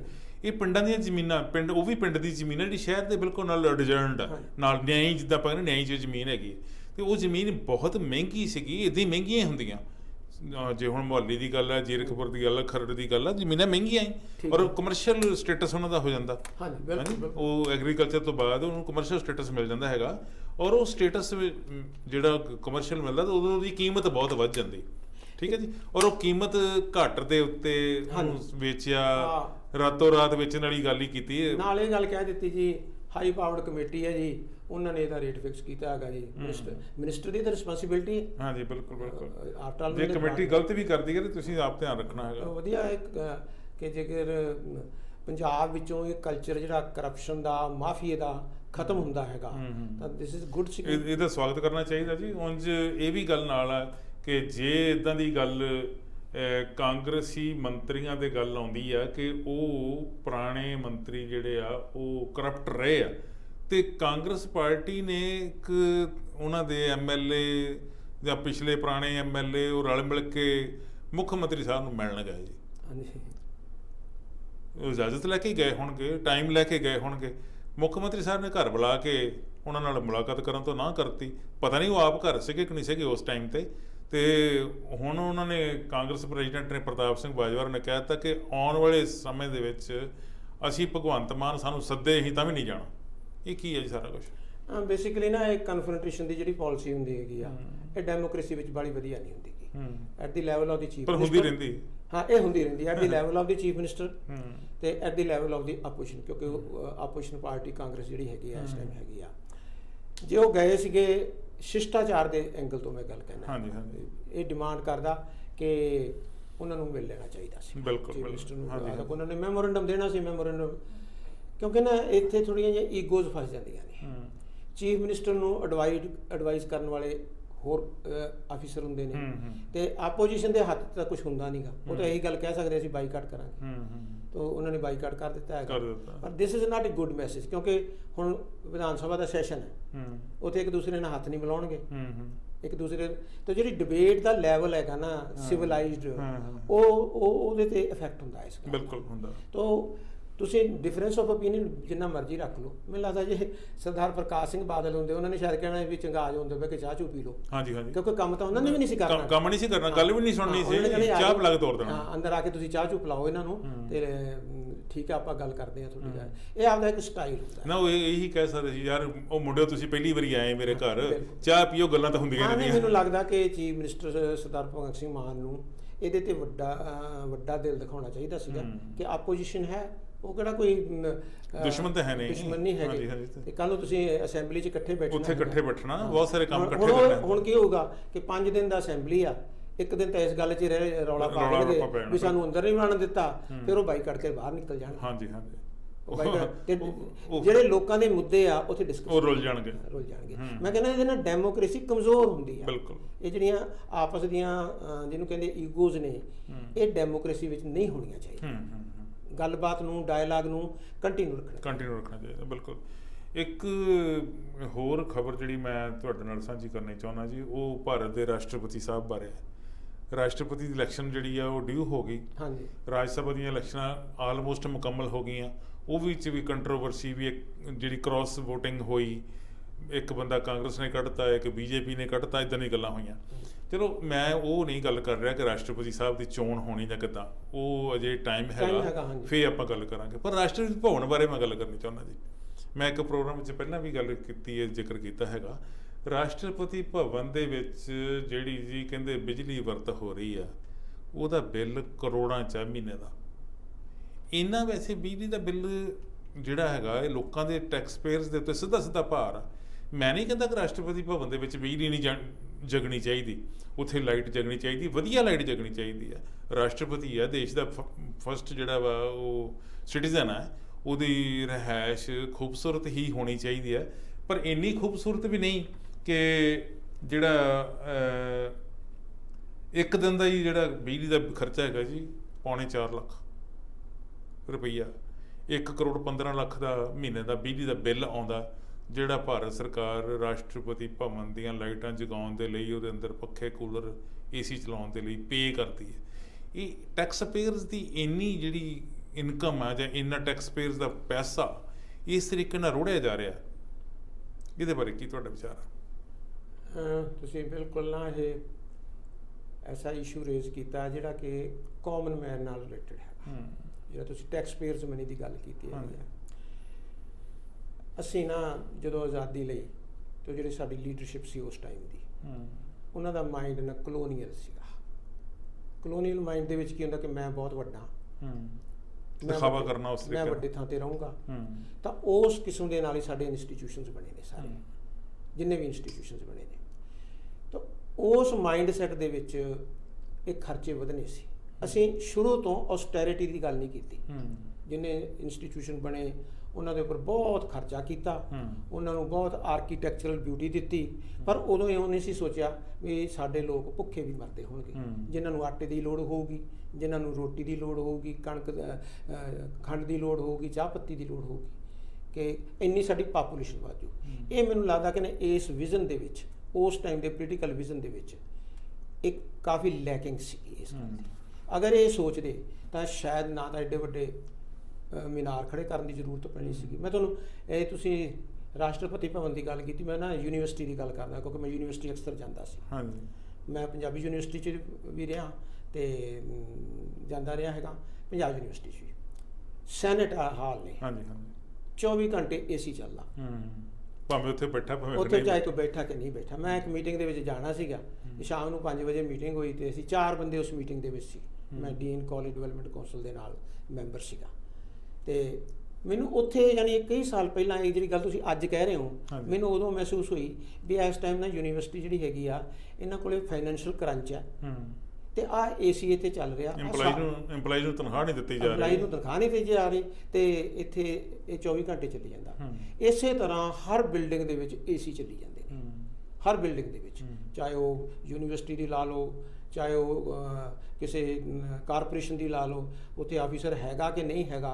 ਇਹ ਬਿਜਲੀ ਤੇ ਅਸੀਂ ਔਸਟੈਰਿਟੀ ਵਾਲੀ ਗੱਲ ਜਿਹੜੀ ਹੈਗੀ ਆ ਨਾ, ਫਿਰ ਕੀ ਹੋਇਆ, ਇਹਦਾ ਨਤੀਜਾ ਕੀ ਨਿਕਲਿਆ ਕਿ ਥਾਣਿਆਂ ਦੇ ਵਿੱਚ AC ਲੱਗ ਗਏ, ਬਿੱਲ ਦੇਣੇ ਨਹੀਂ ਸੀਗੇ ਤਾਂ ਉਹਨਾਂ ਨੇ ਸਿੱਧੀਆਂ ਤਾਰਾਂ ਲਾਉਣੀਆਂ ਸ਼ੁਰੂ ਕਰਤੀਆਂ। ਜਿੰਨੇ ਰਿਲੀਜੀਅਸ ਹੈਗੇ ਨੇ ਪਲੇਸਿਸ, ਗੁਰਦੁਆਰੇ ਨੇ, ਮੰਦਿਰ ਨੇ, ਚਰਚ ਨੇ, ਤੇ ਉਹਨਾਂ ਦੇ ਵਿੱਚ ਵੀ ਇਹੀ ਹੋ ਗਿਆ ਕਿ ਬਿੱਲ ਦੇਣਾ ਨਹੀਂ ਹੈਗਾ, ਸਿੱਧੀਆਂ ਤਾਰਾਂ ਲਾ ਲਓ ਤੁਸੀਂ ਉਹਦੇ 'ਚ, ਉੱਥੇ ਵੀ AC ਚੱਲੀ ਜਾਂਦੇ ਨੇ। ਗੱਲ ਤਾਂ ਸਿਰਫ ਇਹ ਕਿ ਲੋਕ ਜਿਹੜੇ ਟੈਕਸ ਪੇਅਰ ਆ, ਮੈਂ ਉਹਨਾਂ ਦੇ ਜਿਹੜਾ ਕਾਮਨ ਮੈਨ ਆ ਨਾ, ਉਹ ਹੈਲਪਲੈਸ ਹੈ ਇਸ ਦਾ, ਵੀ ਮੈਂ ਕੀ ਕਰ ਸਕਦਾ, ਉਹ ਤਾਂ ਗੱਲ ਸੁਣ ਹੀ ਸਕਦਾ। ਤੇ ਮੈਂ ਤਾਂ ਕਹਿੰਦਾ ਵੀ ਇਹਨਾਂ ਨੂੰ, ਗਵਰਨਮੈਂਟ ਨੂੰ ਇਸ ਗੱਲ ਦੀ ਸਮਝ ਆਉਣੀ ਚਾਹੀਦੀ ਆ ਕਿ ਔਸਟੈਰਿਟੀ ਮੇਜਰ ਸ਼ੁੱਡ ਬੀ ਦੀ ਪ੍ਰਾਇੋਰਿਟੀ ਇਸ ਟਾਈਮ, ਜਿਸ ਟਾਈਮ ਦੀ ਇਨਫਲੇਸ਼ਨ ਆ ਸਾਡੀ, ਜਿਸ ਟਾਈਮ ਦੀ ਸਾਡੀ ਇਕੋਨਮੀ ਹੈਗੀ ਆ। ਸਾਰੀਆਂ ਸਰਕਾਰਾਂ ਨੂੰ ਔਸਟੈਰਿਟੀ ਮੇਜਰ ਕਰਨੇ ਚਾਹੀਦੇ ਨੇ ਤਾਂ ਕਿ ਉਹ ਪੈਸੇ ਬਚ ਕੇ ਗਰੀਬਾਂ ਵਾਸਤੇ ਜਿਹੜੇ ਹੈਗੇ ਤੁਸੀਂ ਯੂਟੀਲਾਈਜ਼ ਕਰ ਸਕੋ। ਅਜੇ ਇੱਦਾਂ ਦੇ ਬਹੁਤ ਹੋਰ ਇੰਸਟੀਟਿਊਸ਼ਨ ਲੱਭਣਗੇ, ਬਹੁਤ ਐਸੇ ਇੰਸਟੀਟਿਊਸ਼ਨ ਹੋਣਗੇ ਜਿਨ੍ਹਾਂ ਦੇ ਵਿੱਚ 2 ਆਫੀਸਰ ਬੈਠੇ ਸਿਰਫ, 10-10 ਕਮਰੇ ਨੇ, 10 'ਚ AC ਚੱਲੀ ਜਾਂਦੇ ਹੋਣਗੇ। ਆਪਾਂ ਕਿਹੜਾ ਸਰਵੇ ਕੀਤਾ ਹੈ ਤੁਸੀਂ, ਤੇ ਜੇ ਇਹਦੇ ਤੇ ਕੋਈ ਕਮੇਟੀ ਬਿਠਾ ਦੇਣ, ਕੋਈ ਪਾਰਲੀਮੈਂਟ ਕਮੇਟੀ, ਵੀ ਦੇਖੋ ਵੀ ਕਿੰਨੇ ਆਫੀਸਰ ਨੇ, ਕਿੰਨੇ ਕਮਰੇ ਨੇ, ਕਿੰਨੇ ਹੋਟਲ ਨੇ, ਖਾਲੀ ਪਏ ਆ ਕਮਰੇ, ਖਾਲੀ ਪਏ, 24 ਘੰਟੇ ਉਹਦੇ 'ਚ AC ਚੱਲੀ ਜਾਂਦਾ ਹੈਗਾ। ਤੇ ਜੇ ਉਹ ਹੋਟਲ ਵਾਲੇ ਦੀ ਬਹੁਤ ਉੱਚੀ ਪਹੁੰਚ ਹੈਗੀ ਆ ਤੇ ਉਹਦਾ ਮੀਟਰ ਵੀ ਇੱਧਰ ਉੱਧਰ ਹੋ ਸਕਦਾ। ਬਿਲਕੁਲ। ਤੁਸੀਂ ਪੰਜਾਬ ਯੂਨੀਵਰਸਿਟੀ ਦੀ ਗੱਲ ਕੀਤੀ ਜੀ, ਪੰਜਾਬ ਯੂਨੀਵਰਸਿਟੀ ਦੀ ਗੱਲ ਮੈਂ ਵੀ ਕਰਨੀ ਚਾਹੁੰਦਾ। ਪੰਜਾਬ ਯੂਨੀਵਰਸਿਟੀ ਜਿਹਨਾਂ ਦਿਨਾਂ 'ਚ ਚਰਚਾ 'ਚ ਹੈ ਜੀ, ਤੇ ਰੌਲਾ ਇਹ ਪੈ ਰਿਹਾ ਕਿ ਇਸ ਯੂਨੀਵਰਸਿਟੀ ਨੂੰ ਕੇਂਦਰ ਦੇ ਅਧੀਨ ਕਰ ਲਿਆ ਜਾਵੇ। ਉਂਝ ਚੰਡੀਗੜ੍ਹ ਦਾ ਆਪਦਾ ਮਸਲਾ ਹੀ ਨਹੀਂ ਮੁੱਕਦਾ ਸੀ ਪਹਿਲਾਂ, ਫਿਰ ਭਾਖੜਾ ਬਿਆਸ ਮੈਨੇਜਮੈਂਟ ਦਾ ਰੌਲਾ ਪੈ ਗਿਆ, ਹੁਣ ਚੰਡੀਗੜ੍ਹ ਯੂਨੀਵਰਸਿਟੀ ਦਾ, ਪੰਜਾਬ ਯੂਨੀਵਰਸਿਟੀ, ਚੰਡੀਗੜ੍ਹ ਯੂਨੀਵਰਸਿਟੀ ਨਹੀਂ, ਉਹ ਯੂਨੀਵਰਸਿਟੀ ਡਿਫਰੈਂਟ ਹੈ, ਪੰਜਾਬ ਯੂਨੀਵਰਸਿਟੀ ਚੰਡੀਗੜ੍ਹ, ਉਹਦਾ ਰੌਲਾ ਜਿਹੜਾ ਪਿਆ ਜੀ, ਉਹਦੇ 'ਚ ਰੌਲੇ ਵਿੱਚ ਕਿਸੇ ਵੀ ਪੋਲੀਟੀਕਲ ਧਿਰ ਨੇ ਕੋਈ ਸਟੈਂਡ ਨਹੀਂ ਲਿਆ, ਕੋਈ ਬਿਆਨ ਨਹੀਂ ਦਿੱਤਾ, ਨਾ ਸਰਕਾਰ ਵੱਲੋਂ ਆਇਆ ਕੋਈ, ਨਾ ਕਿਸੇ ਆਪੋਜੀਸ਼ਨ ਪਾਰਟੀ ਵੱਲੋਂ ਆਇਆ ਜੀ। ਆਪੋਜੀਸ਼ਨ ਪਾਰਟੀ ਪਹਿਲੀ ਗੱਲ ਤਾਂ ਸਟਰੋਂਗ ਹੀ ਨਹੀਂ ਹੈਗੀ, ਜੇ ਹੈਗੇ ਤਾਂ ਬਿਆਨ ਵੀ ਨਹੀਂ ਦਾਗ ਦਿਆ ਕਰਨ, ਹੋਰ ਨਹੀਂ ਕੁਛ, ਤਾਂ ਉਹਨਾਂ ਦੀ ਕੋਈ ਸੁਣੂ ਨਹੀਂ ਸੁਣੂ ਗੱਲ ਤਾਂ ਲੋਕਾਂ ਨੂੰ ਪਤਾ ਲੱਗੀ ਜਾਊ। ਕੋਈ ਨਹੀਂ ਬੋਲਿਆ, ਸੁਸਰੀ ਅੰਗ ਸੁੱਤੇ ਪਏ। ਪਰ ਪੰਜਾਬ ਯੂਨੀਵਰਸਿਟੀ ਦੇ ਨਾਲ ਜੁੜੇ ਕਾਲਜਾਂ ਦੇ ਸਟੂਡੈਂਟਸ ਜਿਹੜੇ ਸੀ ਜੀ, ਉਹਨਾਂ ਨੇ ਇਹ ਮੁੱਦਾ ਚੁੱਕ ਲਿਆ ਕਿ ਅਸੀਂ ਇਸ ਯੂਨੀਵਰਸਿਟੀ ਨੂੰ ਕੇਂਦਰ ਕੋਲ ਨਹੀਂ ਜਾਣ ਦੇਣਾ, ਕਿਉਂਕਿ ਜੇ ਕੇਂਦਰ ਕੋਲ ਚਲੇਗੀ ਤਾਂ ਉਹ ਕਾਲਜ ਜਿਹੜੇ ਹੈਗੇ ਆ ਉਹ ਉਸ ਯੂਨੀਵਰਸਿਟੀ ਨਾਲੋਂ ਹਟਾ ਦਿੱਤੇ ਜਾਣਗੇ, ਜਿਹੜੀ ਐਫੀਲੀਏਸ਼ਨ ਹੈਗੀ ਆ। ਪੰਜਾਬ ਯੂਨੀਵਰਸਿਟੀ ਦੇ ਵਿੱਚ ਪੜ੍ਹਨਾ ਆਪਣੇ ਆਪ ਵਿੱਚ ਬੜੀ ਮਾਣ ਵਾਲੀ ਗੱਲ ਹੁੰਦੀ ਸੀ, ਠੀਕ ਹੈ ਜੀ। ਬਿਨਾਂ ਸ਼ੱਕ Punjab university, Punjabi university, Guru Nanak Dev university, ਇਹਨਾਂ ਸਾਰਿਆਂ ਨੇ ਬਹੁਤ ਵੱਡੇ ਕੰਮ ਕੀਤੇ, ਬੜੇ ਵੱਡੇ ਵੱਡੇ ਸਕਾਲਰ ਪੈਦਾ ਕੀਤੇ ਆ, ਪਰ ਪੰਜਾਬ ਯੂਨੀਵਰਸਿਟੀ ਸਭ ਤੋਂ ਪੁਰਾਣੀ ਹੋਣ ਕਰਕੇ ਇਹਨੂੰ ਜ਼ਿਆਦਾ ਮਾਣ। ਅੱਜ ਉਹਦੀ ਹਾਲਤ ਜਿਹੜੀ ਆ ਉਹ ਦਿਨੋਂ ਦਿਨ ਵਿਗੜਦੀ ਜਾਂਦੀ ਪਈ ਹੈ। ਉਹ ਸਟੂਡੈਂਟਸ ਨੇ ਟਾਈਮ ਲਿਆ ਜੀ ਮੁੱਖ ਮੰਤਰੀ ਪੰਜਾਬ ਕੋਲੋਂ, ਭਗਵੰਤ ਸਿੰਘ ਮਾਨ ਕੋਲੋਂ, ਉਹਨਾਂ ਨੇ ਕਿਹਾ ਜੀ ਆ ਜਾਓ ਆਪਾਂ ਗੱਲ ਕਰੀਏ। ਜਦੋਂ ਉੱਥੇ ਗਏ, ਜਿਵੇਂ ਪਹਿਲਾਂ ਮੈਂ ਕਿਹਾ ਜੀ, ਉਹ ਕਾਂਗਰਸੀ ਲੀਡਰ ਗਏ ਤੇ ਭਗਵੰਤ ਮਾਨ ਹੋਰਾਂ ਨੇ ਮਿਲਣ ਤੋਂ ਨਾ ਕਰਤੀ, ਜਾਂ ਉਹ ਘਰੋਂ ਚਲੇ ਗਏ, ਜਾਂ ਉਹ ਕਿਸੇ ਹੋਰ ਕੰਮ 'ਚ ਰੁੱਝ ਗਏ। ਉਹਨਾਂ ਨੇ ਸਟੂਡੈਂਟ ਨੂੰ ਵੀ ਮਿਲਣ ਤੋਂ ਨਾ ਕਰਤੀ ਤੇ ਬਹਾਨਾ ਮਾਰਤਾ ਕਿ ਮੈਂ ਤਾਂ ਹੋਰ ਪਾਸੇ ਬਿਜ਼ੀ ਹਾਂ। ਬਹਾਨਾ ਠੀਕ ਸੀ ਜਾਂ ਨਹੀਂ ਸੀ ਆਪਾਂ ਉਸ ਗੱਲ 'ਚ ਨਹੀਂ ਜਾਂਦੇ, ਪਰ ਹੈਰਾਨੀ ਵਾਲੀ ਗੱਲ ਹੈ ਕਿ ਉਹਨਾਂ ਨੇ ਸਟੂਡੈਂਟਸ ਨੂੰ ਕਿਹਾ ਕਿ ਠੀਕ ਆ ਤੁਸੀਂ ਅੰਦਰ ਆ ਜਾਓ, ਜਿਹੜਾ ਚੀਫ ਮਿਨਿਸਟਰ ਹਾਊਸ ਹੈ, ਉੱਥੇ OSD ਤੁਹਾਡੇ ਨਾਲ ਗੱਲ ਕਰਨਗੇ, ਜਿਹੜੇ ਭਗਵੰਤ ਮਾਨ ਦੇ OSD ਸਾਹਿਬ ਇੰਨੇ ਸਿਆਣੇ ਆ, ਉਹਨਾਂ ਕਹਿੰਦੇ ਜੀ ਮੈਨੂੰ ਤਾਂ ਗੱਲ ਦਾ ਨਹੀਂ ਪਤਾ ਕੀ ਹੈ, ਮੈਨੂੰ ਪਹਿਲਾਂ ਗੱਲ ਸਮਝਾਓ ਕੀ ਹੈਗਾ ਤੁਹਾਡਾ ਮੁੱਦਾ ਕੀ ਹੈ। ਤੁਸੀਂ ਦੇਖੋ OSD ਹੋਵੇ, ਇੱਕ ਏਡੇ ਵੱਡੇ ਅਹੁਦੇ ਤੇ ਹੋਵੇ, ਤੇ ਉਹਨੂੰ ਇਹ ਪਤਾ ਹੀ ਨਾ ਹੋਵੇ ਕਿ ਮਸਲਾ ਕੀ ਆ, ਪੰਜਾਬ ਯੂਨੀਵਰਸਿਟੀ ਨਾਲ ਗੱਲ ਕੀ ਹੋ ਰਹੀ ਹੈ। ਉਹ ਕਹਿੰਦੇ ਮੈਨੂੰ ਇਹ ਵੀ ਦੱਸੋ ਕਿ ਸਾਡਾ ਇਹ 'ਚ ਕੋਈ ਕੀ ਰੋਲ ਆ। ਤੁਸੀਂ ਦੇਖੋ ਪੰਜਾਬ ਯੂਨੀਵਰਸਿਟੀ ਚੰਡੀਗੜ੍ਹ ਨੂੰ ਪੰਜਾਬ ਸਰਕਾਰ ਗ੍ਰਾਂਟ ਦਿੰਦੀ ਹੈ, ਤੇ ਉਹਨਾਂ ਨੂੰ ਇਹ ਵੀ ਨਹੀਂ ਪਤਾ ਕਿ ਸਾਡਾ ਰੋਲ ਕੀ ਹੈ। ਇਹਦੇ ਬਾਰੇ ਕੀ ਕਹੋਗੇ? ਤੁਸੀਂ ਪੰਜਾਬ ਯੂਨੀਵਰਸਿਟੀ ਦੀ ਗੱਲ ਕੀਤੀ ਹੈ ਨਾ, ਮੈਨੂੰ ਪੰਜਾਬ ਯੂਨੀਵਰਸਿਟੀ ਨਾਲ ਬਹੁਤ ਪਿਆਰ ਆ, ਕਿਉਂਕਿ ਮੈਂ 2 ਸਾਲ ਉੱਥੇ ਪੜ੍ਹਿਆ। ਮੈਂ 73 ਦੇ ਵਿੱਚ ਉੱਥੇ ਸੀਗਾ, 75 76 ਵਿੱਚ ਸੀਗਾ। ਪੰਜਾਬ ਯੂਨੀਵਰਸਿਟੀ ਏਸ਼ੀਆ ਦੀਆਂ ਯੂਨੀਵਰਸਿਟੀਆਂ ਦੇ ਵਿੱਚੋਂ ਸਿਰਕੱਢ ਯੂਨੀਵਰਸਿਟੀ ਆ, ਇਹਦਾ ਕੱਦ ਇੰਨਾ ਉੱਚਾ ਹੈ, ਤੇ ਇਹ ਪੰਜਾਬ ਦੀ ਹੀ ਯੂਨੀਵਰਸਿਟੀ ਹੈ, ਭਾਵੇਂ ਉਹ ਚੰਡੀਗੜ੍ਹ ਦੇ ਵਿੱਚ। ਪਹਿਲਾਂ ਪਾਕਿਸਤਾਨ 'ਚ ਲਾਹੌਰ 'ਚ ਹੁੰਦੀ ਸੀਗੀ, ਫਿਰ ਸ਼ਿਮਲੇ ਆ ਗਈ, ਕਿਉਂਕਿ ਜਦੋਂ ਨਾ ਕੋਈ ਯੂਨੀਵਰਸਿਟੀ ਬਣਾਈ ਜਾਂਦੀ ਹੈ ਉਹਦੇ ਓਬਜੈਕਟਿਵਸ ਹੁੰਦੇ ਆ। ਜਦੋਂ ਪੰਜਾਬੀ ਯੂਨੀਵਰਸਿਟੀ ਬਣਾਈ, ਓਬਜੈਕਟਿਵ ਸੀਗਾ ਕਿ ਪੰਜਾਬੀ ਲੈਂਗੁਏਜ ਦੀ ਡਿਵੈਲਪਮੈਂਟ ਹੋਊਗੀ, ਤੇ 8 ਕਿਲੋਮੀਟਰ ਦੇ ਰੇਡੀਅਸ ਦੇ ਵਿੱਚ ਜਿਹੜੇ ਹੈਗੇ ਆ ਉਹ ਜਿਹੜੇ ਕਾਲਜਸ ਨੇ ਉਹਨਾਂ ਨੂੰ ਐਫੀਲੀਏਟ ਕੀਤੇ ਜਾਣਗੇ। ਇਸੇ ਤਰ੍ਹਾਂ ਨੇ ਜਿਹੜੀ ਪੰਜਾਬ ਯੂਨੀਵਰਸਿਟੀ ਲਾਹੌਰ ਹੁੰਦੀ ਸੀ, ਇਹਦਾ ਇੱਕ ਓਬਜੈਕਟਿਵ ਸੀਗਾ ਕਿ ਸਾਰੇ ਪੰਜਾਬ ਨੂੰ ਕੇਟਰ ਕਰੂ, ਐਜੂਕੇਸ਼ਨ ਨੂੰ ਕੇਟਰ ਕਰੂ, ਦਿਸ ਵਾਸ ਦੀ ਓਬਜੈਕਟਿਵ। ਕਿਉਂਕਿ ਜਿਹੜੀ ਯੂਨੀਵਰਸਿਟੀ ਆ ਉਹ ਜੀਓਗ੍ਰਾਫੀਕਲ ਏਰੀਏ ਨੂੰ ਰਿਪਰੈਜ਼ੈਂਟ ਕਰਦੀ ਹੈ, ਉਹਦੇ ਕਲਚਰ ਨੂੰ ਰਿਪਰੈਜ਼ੈਂਟ ਕਰਦੀ ਆ, ਉੱਥੋਂ ਦੇ ਹਿਊਮਨ ਰਿਸੋਰਸਿਸ ਨੂੰ ਕਰਦੀ ਆ, ਉੱਥੋਂ ਦੇ ਪੇਰੈਂਟਸ ਨੂੰ, ਸਟੂਡੈਂਟਸ ਨੂੰ ਸਰਵ ਕਰਦੀ ਆ। ਦਿਸ ਵਾਸ ਦੀ objective of the Punjab university. ਇਹ ਆ ਗਈ ਚੰਡੀਗੜ੍ਹ। ਚੰਡੀਗੜ੍ਹ ਕਿਉਂਕਿ ਇਸ ਨੂੰ ਡਿਸਪਿਊਟ ਕਰ ਦਿੱਤਾ 1966 ਦੇ ਵਿੱਚ, ਤੇ 73 ਦੇ ਵਿੱਚ ਹਰਿਆਣਾ ਤੇ ਹਿਮਾਚਲ ਵਾਲੇ ਆ ਇਸ ਤੋਂ ਵੱਖਰਾ ਹੋ ਗਏ, ਤੇ ਪੰਜਾਬ ਦੇ ਲੁਧਿਆਣਾ, ਹੁਸ਼ਿਆਰਪੁਰ, ਫਿਰੋਜ਼ਪੁਰ ਤੇ ਮੁਕਤਸਰ, ਮੋਗਾ, ਇਹਦੇ ਸਾਰੇ ਕਾਲਜ ਇਹਦੇ ਨਾਲ ਐਫੀਲੀਏਟਡ ਨੇ। ਇਹਦੀ ਨਾ ਜਿਹੜੀ ਵਰਕਿੰਗ ਹੈਗੀ ਆ 2 ਕਿਸਮ ਦੀ ਆ। ਇਹਦੇ ਵਿੱਚ ਇੱਕ ਸੈਨੇਟ ਬੋਡੀ ਆ, ਉਹਦੇ ਵਿੱਚ ਕਿ ਗ੍ਰੈਜੂਏਟ ਜਿਹੜੇ ਨੇ, ਸਪਿਰਿਟ ਬਹੁਤ ਸੋਹਣੀ ਸੀ ਕਿ ਜਿਹੜੇ ਗ੍ਰੈਜੂਏਟ ਪਾਸ ਹੋ ਕੇ ਜਾਂਦੇ ਨੇ ਉਹ ਸੈਨੇਟਰ ਬਣ ਕੇ ਆਉਣ ਤੇ ਇਹ ਕੰਟਰੀਬਿਊਟ ਕਰਨ ਤਾਂ ਕਿ ਯੂਨੀਵਰਸਿਟੀ ਆ ਹੋਰ ਉੱਚੀ ਬਹੁਤ ਵਧੀਆ ਸਟਰਕਚਰ ਹੋਵੇ। ਇਹਦੇ ਵਿੱਚ ਪ੍ਰਿੰਸੀਪਲਸ ਹੁੰਦੇ ਨੇ, ਪ੍ਰਿੰਸੀਪਲਸ ਵਿੱਚੋਂ ਸੈਨੇਟਰਸ ਹੁੰਦੇ ਆ, ਟੀਚਰ ਕੰਸਟੀਚਿਊਸ਼ਨ ਹੁੰਦੀ ਆ, ਤੇ ਇੱਕ ਲੰਬੀ ਲਿਸਟ ਜਿਹੜੀ ਹੁੰਦੀ ਆ ਕਿ ਨੋਮੀਨੇਟਡ ਹੁੰਦੀ ਆ। ਪਿਛਲੇ ਨਾ ਜਦੋਂ ਅਸੀਂ ਵੀ ਪੜ੍ਹਦੇ ਸੀ ਉੱਥੇ, ਇਹ ਸੈਨੇਟ ਹਮੇਸ਼ਾ ਕੰਟਰੋਵਰਸੀਅਲ ਰਹੀ ਆ। ਉੱਥੇ ਇਲੈਕਸ਼ਨ ਵੇਲੇ ਰੌਲਾ ਹੀ ਪੈਂਦਾ ਨੇ, ਇਹਦਾ ਰੌਲਾ ਹੀ ਪੈਂਦਾ ਅੰਦਰ। ਜੇ ਸੈਨੇਟ ਜਿਹੜੀ ਹੈਗੀ ਆ ਪਾਵਰਫੁਲ ਆ, ਜਿਹੜਾ ਪਾਵਰਫੁਲ ਗਰੁੱਪ ਅੰਦਰ ਨਾ, ਸੈਨੇਟ ਐਕੈਡੈਮਿਕ ਨਹੀਂ ਰਹਿ ਜਾਂਦੀ, ਇਹ ਅੰਦਰ ਪੋਲੀਟੀਕਲ ਹੋ ਜਾਂਦੀ। ਜੇ ਤਾਂ ਵਾਈਸ ਚਾਂਸਲਰ ਵਾਲਾ ਗਰੁੱਪ ਭਾਰੀ ਆ ਤਾਂ ਵਾਈਸ ਚਾਂਸਲਰ ਦੇ ਫੈਸਲੇ ਥਰੂ ਹੋ ਜਾਂਦੇ ਆ, ਤੇ ਜੇ ਵਿਰੋਧੀ ਹੈ ਤਾਂ ਵਿਰੋਧੀ ਜਿਹੜਾ ਹੈਗਾ ਇਹ ਕਿਉਂਕਿ 4-4 ਸਾਲ ਵਾਸਤੇ ਚੁਣੇ ਹੁੰਦੇ ਨੇ, ਤਾਂ ਜਿਹੜੀ ਸੈਨੇਟ ਜਿਹੜੀ ਹੈਗੀ ਆ ਉਹ ਸਾਰੀ ਯੂਨੀਵਰਸਿਟੀ ਦੀ ਫੰਕਸ਼ਨਿੰਗ ਨੂੰ ਉਹ ਚਲਾ ਵੀ ਸਕਦੀ ਹੈ ਤੇ ਬੰਦ ਵੀ ਕਰ ਸਕਦੀ ਹੈ। ਵਾਈਸ ਚਾਂਸਲਰ ਦੇ ਕਈ ਵਾਰੀ ਹੱਥ ਇੰਨੇ ਵੱਧ ਜਾਂਦੇ ਉਹਦੇ ਵਿੱਚ। ਤਾਂ ਬੜੇ ਟਾਈਮ ਤੋਂ ਨਾ ਇਹ ਕੋਸ਼ਿਸ਼ ਸੀਗੀ ਇਹਨਾਂ ਦੀ ਕਿ ਜੀ ਇਹ ਸੈਨੇਟ ਵਾਲਾ ਜਿਹੜਾ ਮਸਲਾ, ਕਿਉਂਕਿ ਜਿਹੜਾ ਹੁੰਦਾ ਪਾਵਰਫੁਲ ਬੰਦਾ ਉਹ ਵਾਈਸ ਪ੍ਰੈਜ਼ੀਡੈਂਟ ਵੱਲੋਂ ਵਾਈਸ ਚਾਂਸਲਰ ਨੋਮੀਨੇਟ ਹੁੰਦਾ, ਉਹ ਵਾਈਸ ਚਾਂਸਲਰ ਵਾਈਸ ਪ੍ਰੈਜ਼ੀਡੈਂਟ ਵੱਲੋਂ ਸੌਰੀ। ਤੇ ਉਹ ਜਦੋਂ ਕੰਮ ਨਹੀਂ ਹੁੰਦੇ ਤਾਂ ਉਹ ਕਹਿੰਦੇ ਵੀ ਕੰਮ ਕਿਉਂ ਨਹੀਂ ਹੁੰਦੇ, ਉਹ ਕਹਿੰਦੇ ਜੀ ਪ੍ਰੋਬਲਮਸ ਆ ਨੇ। ਇਹ ਪ੍ਰੋਬਲਮਸ ਪੰਜਾਬੀ ਯੂਨੀਵਰਸਿਟੀ ਵਿੱਚ ਨਹੀਂ ਹੈਗੀਆਂ, ਗੁਰੂ ਨਾਨਕ ਦੇਵ ਯੂਨੀਵਰਸਿਟੀ 'ਚ ਨਹੀਂ ਹੈਗੀਆਂ। ਇਹਦਾ ਸਟਰਕਚਰ ਹੀ ਵੱਖਰਾ, ਕਿਉਂਕਿ ਇਹਨਾਂ ਮੋਸਟ ਡੈਮੋਕ੍ਰੈਟਿਕ ਯੂਨੀਵਰਸਿਟੀ ਸੀਗੀ, ਠੀਕ, ਔਰ ਬਹੁਤ ਹੀ ਪੋਜ਼ਿਟਿਵ ਇਹਦੀ ਸਪਿਰਿਟ ਸੀਗੀ। ਤਾਂ ਕਾਫੀ ਦੇਰ ਤੋਂ ਇਹ ਐਫਰਟਸ ਹੋ ਰਹੀਆਂ ਨੇ ਕਿ ਇਹ ਯੂਨੀਵਰਸਿਟੀ ਜਿਹੜੀ ਹੈਗੀ ਇਹਨੂੰ ਕੁਝ ਪੈਸਾ ਜਿਹੜਾ ਪੰਜਾਬ ਗੌਰਨਮੈਂਟ ਦਿੰਦੀ ਸੀ, ਪੰਜਾਬ ਗੌਰਨਮੈਂਟ ਨੇ ਪਿੱਛੇ ਪੈਸਾ ਨਹੀਂ ਦਿੱਤਾ ਹੈਗਾ, ਤੇ ਪੈਸਾ ਨਾ ਦੇਣ ਕਰਕੇ ਹੁਣ ਜਿਹੜੀ ਲੇਟੈਸਟ ਮੈਂ ਤੁਹਾਨੂੰ ਜਿਹੜੀ ਗੱਲ ਕਰਨਾ ਕਿ ਜਿਹੜੀ OSD ਸਾਹਿਬ ਨੂੰ ਪਤਾ ਨਹੀਂ ਹੈਗੀ ਕਿ ਮੈਂ ਨਾ ਇੱਕ ਨਿਊਜ਼ ਹੈਗੀ ਆ ਤੁਹਾਡੇ ਨਾਲ ਸਾਂਝੀ ਕਰਨਾ, ਜਿੱਥੋਂ ਇਹ ਗੱਲ ਤੁਰਦੀ ਹੈ।